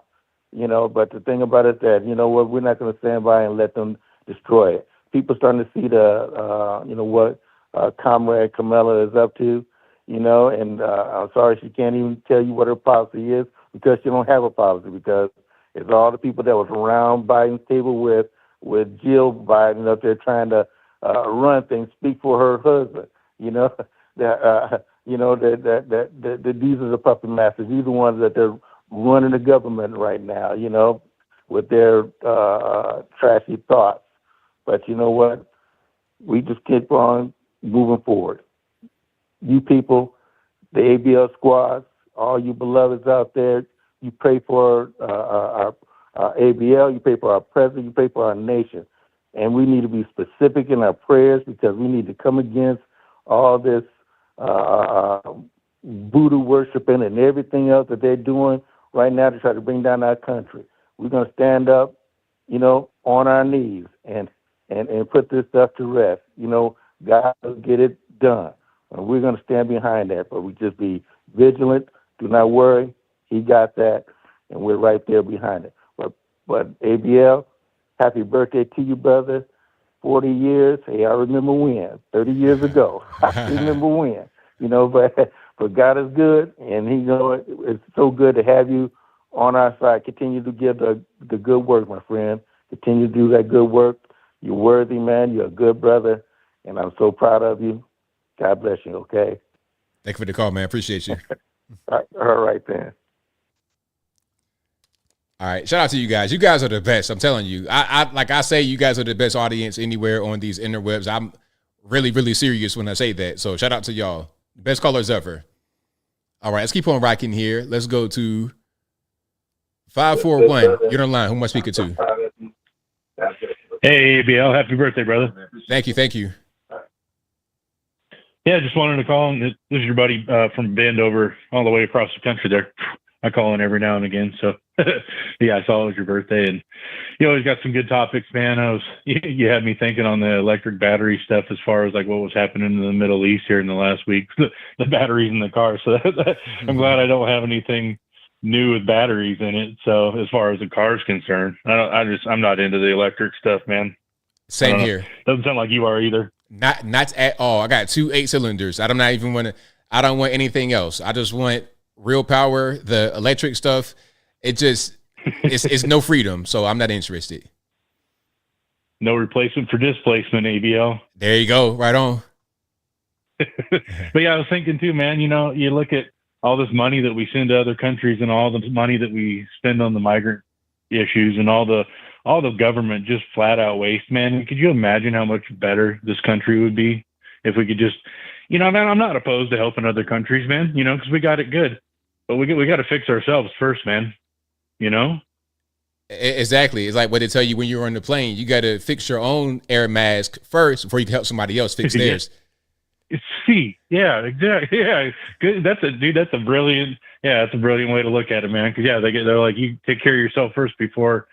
And really, and same with, just your regular everyday life, man. Like, you can't really help people around you unless you are kind of doing well yourself. Like, you gotta help yourself to help other people to a certain extent, I guess. That's right. Because if you're on the street homeless and you have the crack pipe in your mouth, what are you going to do to help me? Let's fix that first. Yeah. So anyways, man, that's always dear to my heart, and the last caller, he was right on point. God's really in control, and I don't know who was talking about it, but I think it was just a family member of mine. They're like, as much as I don't like Biden, they're like, I think, the Lord probably had a plan on, having him put in there, because then you get a different perspective on, when you really had it good, just maybe to humble some people. I don't know. Maybe it's so we can see some of this stuff that we're seeing now. Maybe we wouldn't have seen some of this stuff. Right. So absolutely. I try to look at it in a different light, because I didn't like the fact that he got installed as a president. I don't feel like that was, we all have our own opinions on that, but we all have a feeling there's a little shady crap going on there. But anyways, man, I just pray for the president, pray for the country. Keep your heads up and stay armed, man. Always stay armed. Even if you lost your stuff in a boating accident like we did, maybe we need to go replace some things. You know what I mean? That's right. Absolutely.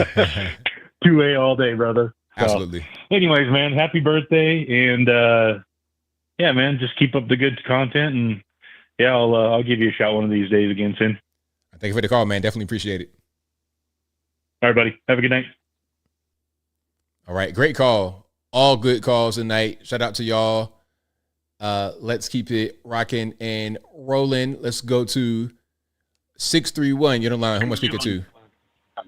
Hey, this is Brian in New York. I'd like to speak about election integrity.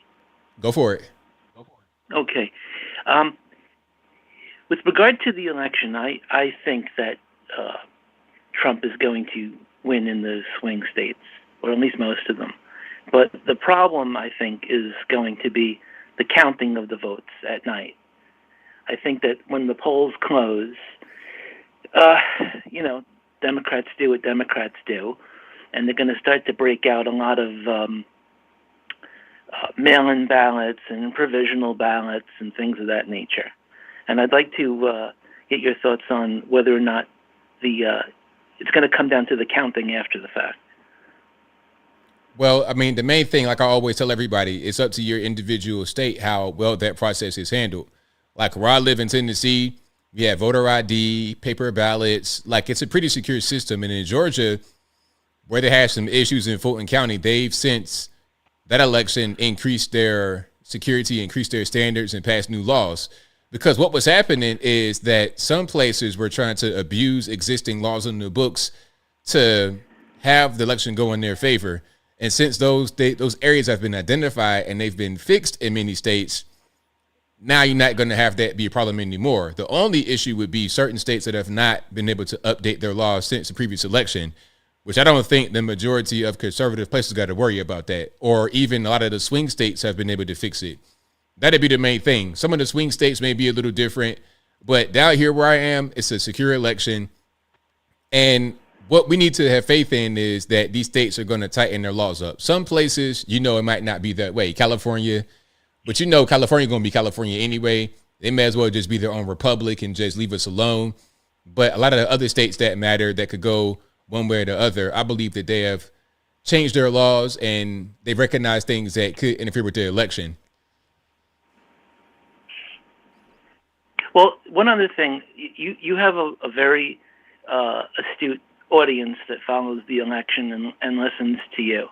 And I think one good thing would be if people in your audience volunteered to be election watchers, to volunteer to see that elections aren't stolen.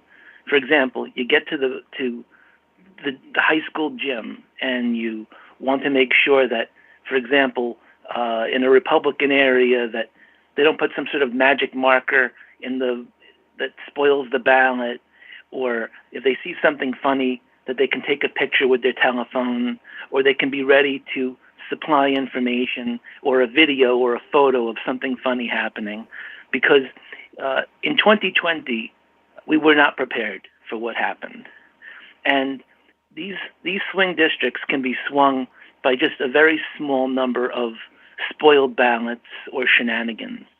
And I just don't want that to happen. So if in these swing districts, if in these swing states, smart, intelligent people are taking photographs, taking videos, volunteering, that might actually be the difference between winning and losing. Yeah, definitely. So it's upon everybody to be volunteer, to be involved with the process in any kind of way you can, because again, this is a state issue. It's no federal stuff. It's no federal election. It's a state election where we elect federal people too. But it's a state issue as far as your actual voting, the way it goes. So if you really feel like there's a security problem, if you can volunteer, if you could be part of your local election process, please do it. I agree 100%. Happy birthday, ABL. Thank you so much for your time and having me on. And have a great weekend. And again, happy birthday. Thank you for the call. Appreciate it. Bye-bye. All right, great call. But yeah, please be active in your local community. Be active in your local elections. You can participate. You can volunteer. Because at the end of the day, this system is just us. It's us as people. It's us. This is why the states' rights are so important. Roe v. Wade being repealed, very important, because now, rather than this being some kind of federal thing off in the weeds, it comes back to the states.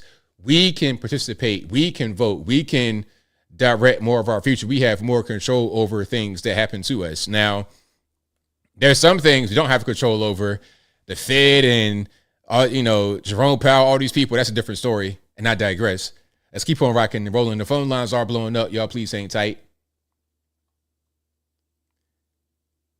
Okay, I guess I didn't answer.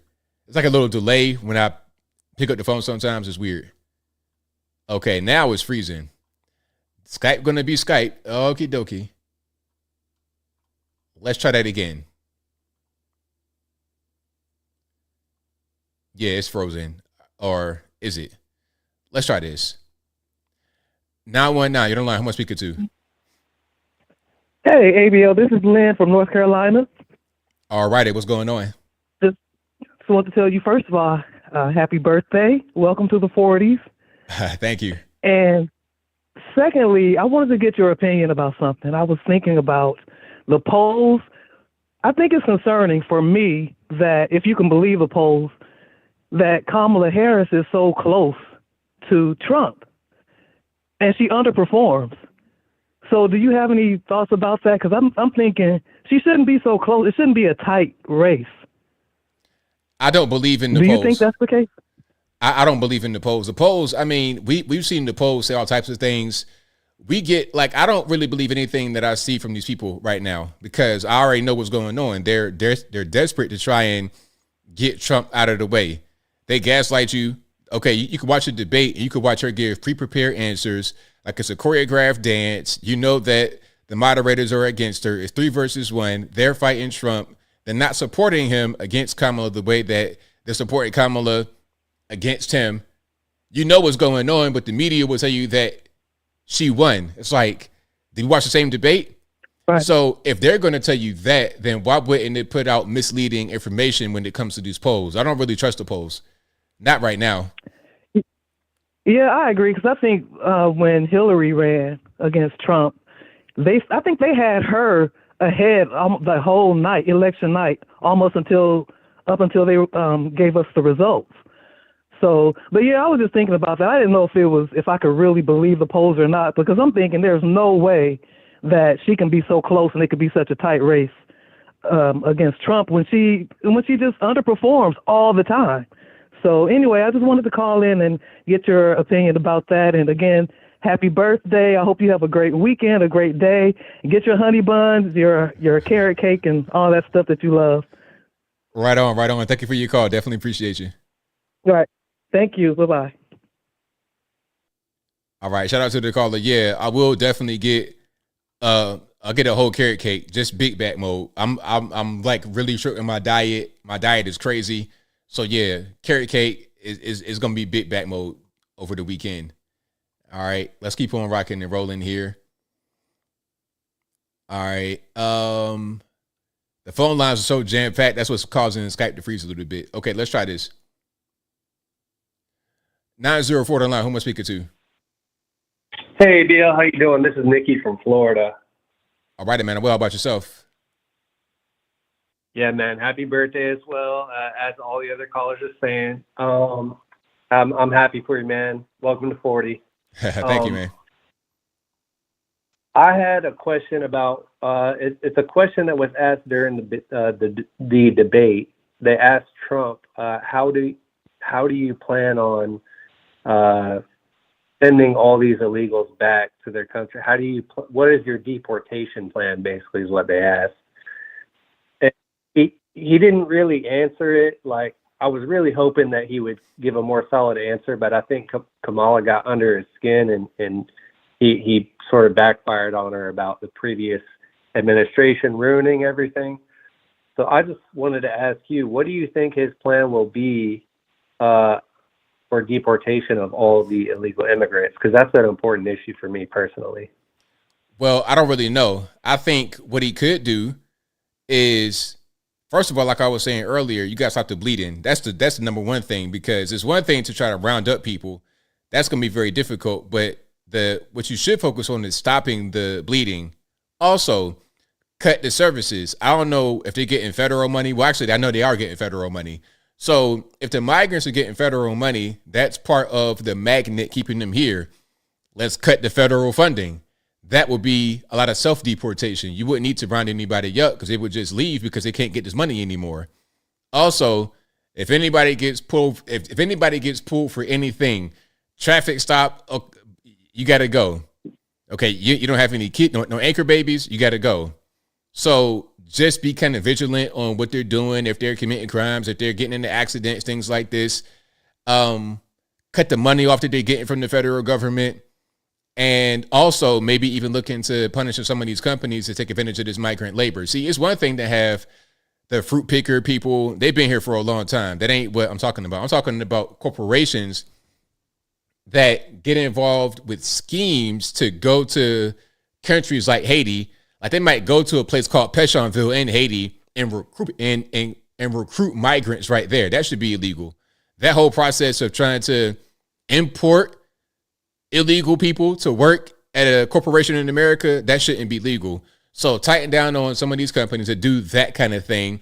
Stop the bleeding, cut the money, and anybody that gets in any kind of trouble for anything, traffic ticket, whatever, send them back. That'd be my plan. All right, man. That's a solid plan. ABL 2024. I'll vote for you, man. Thank you, man. Appreciate it. Have a good night. All right. Shout out to the caller. But yeah, that'll be my plan. I mean, what y'all think? One of the main things would be cutting that money, man, because they're getting money. They're getting money from the government. That's part of the problem. That's part of the problem. Okay, let's go to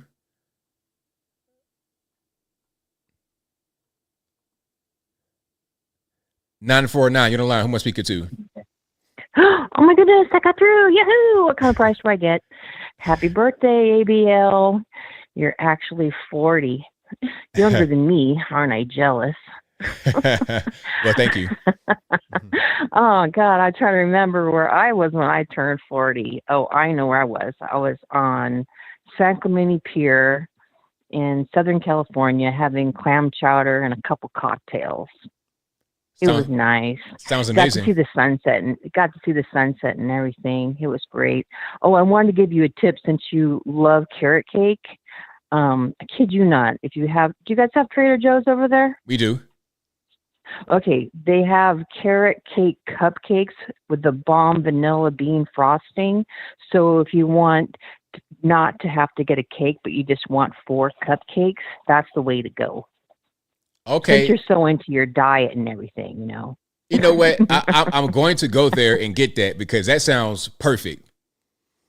No, they're so good. I've been craving them. I'm like, they just opened up a brand new, as far as Trader Joe's near me in Marietta, but I haven't gone there yet. I'm just kind of waiting for the hype to kind of go down. But so a question about illegal immigrants. I want to know, what do you think? Where do they fit into the depopulation plan? Okay, so what do you mean by that? Like, go a little deeper in your question. Well, as far as we had COVID and we had, people still coming across the border. Now they're flying them in, but I mean, they still have the plan of depopulation with, everybody here in America and obviously maybe around the world as well. But, what do you think is going to happen? I mean, as far as with their plan to depopulate that, because they're big on that. So they were sending all the illegals here to our states in America. What do you think their plan is? Well, I mean, as far as depopulation, I'm not sure, but because they're not gonna. Okay, let me just explain what's going on. Americans typically have low birth rates. So you need a birth rate of 2.1 in the West generally to achieve replacement, just to not have declining population, just to keep population the way it's supposed to be.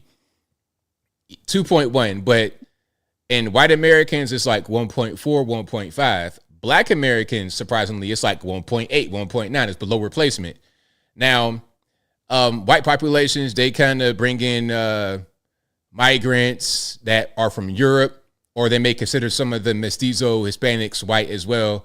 So they're able to bolster themselves up that way. Okay, so to keep the same kind of 60% population in this country, black folks, we've been about 13% for a long time. People think that we should be growing, but how are we going to grow with low birth rate, high abortion rate, high homicide rate? So what's happening is the migrants are coming in to replace these people, to replace us, Americans. They have birth rate 4, 5, 6, and they're bringing, like in a place like Springfield is a prime example. What's going to happen is they're going to overtake everybody in the town. And then people who were there before got to go. It's a way to displace Americans and bring in people that are going to work for next to no money.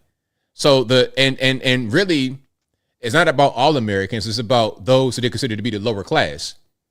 They want to replace the lower class with a new lower class that'll be permanently underclass without much way to socially climb, who will just work. That's what they want. So as far as population and whatnot, I'm not really sure, but they want us to be replaced by them. Yeah, I've heard of the whole terminology, the great replacement. I ain't going to be great for us, but Exactly. for them, they want say that's what they want. But I don't want to keep you. I just want to wish you happy birthday and love your show. Been following for years. And hello to everybody in the chat. Have a wonderful day tomorrow and enjoy your cupcakes. Thank you for Good the night. call. Thank you. Okay, bye. All right, great caller. Shout out to the calls. But yeah, that's what they want to do. They want to replace us. Look, you got 58,000 in Springfield, Ohio, and 20,000 migrants, and they're having 4 or 5, 6 kids apiece. So what's going to happen in 10, 15, 20 years? Who's going to be the face of the town? It ain't going to be the people that was already right there. It's going to be new people. That's the plan. And then they'll just work and work and work until that population becomes unruly, unmanageable, and then they move on to the next town. That's all that's happening. Let's keep on rocking and rolling. Let's go to, if Skype will let me, that'd be great. All right, hold on 1 second. 575, you're online. Who am I speaking to? Hey, this is Ty. All right, man, what's going on? I just had, not much. I just had a quick question. And you know, with these whole assassination attempts and everything, do you think that it's not really the media rhetoric that's causing it, but the sitting president saying that he's a danger to the nation and everything? Wouldn't that make it technically the Defense Department's job to get rid of that threat? Well, I don't know what you mean by get rid of the threat. Well, we'll be talking about Trump, how he said he's the biggest threat to the nation. Well. So how would that not be the Defense Department's job then, technically? Well, I mean, I guess it could be if it was legal to do that, because you can't just say. Well, yeah, I'm not trying to justify it. Yeah. Nah. I mean, I know what you mean. I know exactly what you mean. I guess it would be if they could do it, then that would be the directive that they're given. And even if it wasn't their job, he's sending the dog whistle to other people that might feel like it's their job to do it. So overall, yeah, it's kind of like how if Putin's sitting with his cronies and he says, "Oh, I don't like this guy," it's kind of like a hint to take care of that guy. Right. Exactly. Yeah. It's you say it without saying it. Yeah, because I mean the locations that they were at and everything, they're the easiest locations on both times, and I wouldn't be surprised if there's 2 or 3 more attempts. Yeah, they said they got 5. There's 5 teams in the country. I don't know how they know they have 5 teams in the country that want to assassinate Trump without actually taking the teams out before they try to assassinate him. But whatever. They say there's 5 teams in the country that want to assassinate him. So hopefully we don't get any more attempts, but it might be. Yeah, I was just thinking about that though. About it would just. I want to see why it wouldn't be the Defense Department's job at that point. Yeah, I mean, you have a good point. You have a good point. Yeah, but I don't ever hear anybody bringing it up or anything. They talk about the media's rhetoric with it, but it's kind of like, I don't think that's really the problem. I think it's literally the sitting president. Yeah, that's definitely a good point. But yeah, I'm on my way out the door. I'll just calling to ask you real quick. Well, thank you for the call, man. Definitely appreciate you. All right, appreciate you. All right, a shout out to the caller. Great call. Let's go to. I'm way past late. I'm like super late. It's like 11:10. Okay, I'll take one more. I didn't even realize it. All righty, Matt. What's going on? Anthony, what's good? It's all good, man. What's happening? Dude, you're on fire tonight, man. You're a young man too, 40 years old. Yeah, man. Having to deal with all these trolls. Exactly. I got some quick ones, man, because you're so busy today. Number one, I invented the whole put your oxygen mask on first thing in aviation. That's an anecdote that I've been saying for years, and it's caught on. I've heard it come all the way around the world. I invented a dumb blonde joke when I was a little boy, and I heard that one once before too. So you can make changes in the world, you know. Second, Trump cannot say what he's going to do to deport illegal immigrants. If he did, then they could prepare for it. It's sort of like saying how he would resolve the war between Russia and Ukraine. You know, like you can't, some things you just can't say out loud. But the Citizens Act of the 14th Amendment, or the Citizenship Clause, provided naturalization of slaves and indigenous people. So it reversed Dred Scott is what it did. And the only it's called je suis soil or something, or je soil in Latin. It means that the right of the soil. So if you were born here, you become a citizen. So yeah, the Haitians that have kids that were born here, the children will become U.S. citizens. But if the Haitians themselves, the adults or anybody that's coming in, that say they don't go to their hearing date, so they're given a court date. If they don't go to that date, then they're not following the U.S. laws. So it only applies to people who follow the U.S. law. So if you break the law within this process, which some would argue entering the country illegally is that bad faith component, you and your children shouldn't be U.S. citizens. Is that your understanding of it as well? Of what? Of the law, or of what it should be? Of the law. Well, the law, I mean, the anchor babies, you can't deport them because they're citizens. If their parents, let's say that you were a Russian spy. Let's go to the extreme. If you're a Russian spy and you're in the United States and you had a kid, the child is not a citizen. If the child is born here, they're a citizen. That's birthright. That's the whole thing behind the anchor baby. I think in practice, but this has been adjudicated. So I mean, it's been adjudicated back, in the late 1800s. It's been adjudicated in this century. I don't think, like the Russians that Obama deported. He deported them and their children. I would just about guarantee that their children were not given citizenship for that reason.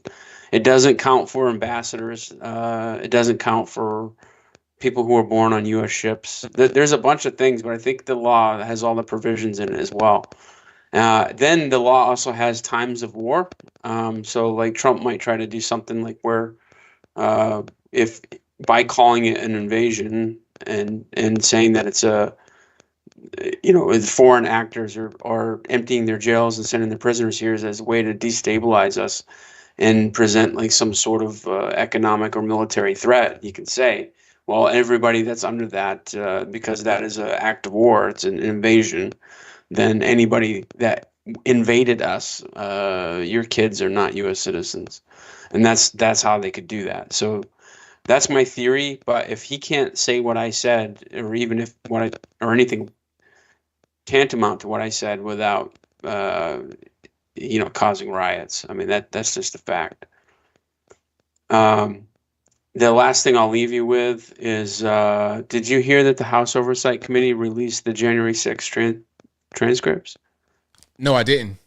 I put the link in there. It goes to the PDF from the House Oversight Committee. I would share that with everybody. But in there, it's basically General Milley and Nancy Pelosi and others saying we cannot have the National Guard here because of optics. So January 6th, Trump had said, quote, I apologize. You know what? I would just go ahead and pull it up if you're so inclined. But the quotes are all right there. He said, "Hey, look at this. There's going to be a large amount of protesters here on January 6th. Make sure that you have sufficient National Guard or soldiers to make sure that the event is safe. Hey, I don't care if you use the president says, I don't care if you use the National Guard or soldiers or active duty. Do whatever you have to. Just make sure that it's safe." And then there's a bunch of quotes in there from Milley. "I don't like the optics of the National Guard standing out in the line with the Capitol in the background." And then there's also Pelosi on video saying, "What did we do? We should have had the National Guard there. I take full responsibility." If you haven't seen those videos, those are definitely worth taking a look at as well. Her own daughter filmed it. So it dovetails into this House Oversight Committee thing pretty well. That's all I got for you, man. You're the best. Happy birthday. Thanks for the call, man. Appreciate you. All righty. That'll be a wrap for me. I didn't even realize it was so late because I was just kind of on the road. So shout out to you guys for being here. I'll be back live again on Wednesday, same bat time, same bat place, 8 p.m. Eastern time to right around right now, 11 p.m. Eastern Standard Time. Thank you for watching, retweeting, super chatting, whatever you do. I could not do the show without you. Thank you to the mods for keeping them trolls in check. I really, really appreciate y'all. every single time. All right. So I got super chats on deck, I think. I'm going to read those right quick. Then I wrap it on up and put the bow clean on top. And of course, you guys know this is an audio streaming podcast. It'll be available on your favorite audio streaming platforms, whether they be Google Play, Spotify, Apple, iTunes, etc. Link for that will be in the description, or just go to your favorite audio streaming platform and search ABL Live. I should pop right on up. This particular episode will be available 8 a.m. on tomorrow morning, Eastern time, of course, as is the case after every single podcast that you guys see live. All righty. Thank you to David Ray, who says, I turned 40 in 33 days. Hope you have a good one. Thank you. I appreciate you. Shout out to my fellow 40 for the first time. Okay. Shout out to you. Thank you to Smooth Artist, who says, gotta be tarted to vote for her. All right. Thank you to Smooth Artist again, who says, my question is for the rally. Were they vaccinated? Thank you to Joe Brandon US for gifting an ABL membership. Thank you to Craft75, who said, happy birthday, ABL. Much love from Canada. Love your channel. You're one of the OG. Thanks for your years to keep it up. We love you. We're praying for Trump and y'all. Shout out to you. I appreciate you. Thank you, Craft75. Thank you to LP, who says, happiest of all birthdays. 40 looks good on you. Thank you for that. I appreciate you. And that will be a wrap for me. Shout out to you guys. You guys are the best audience, as I always say, anywhere on these interwebs. But that'll be a wrap. So until next time, y'all be safe. I'm out. And peace.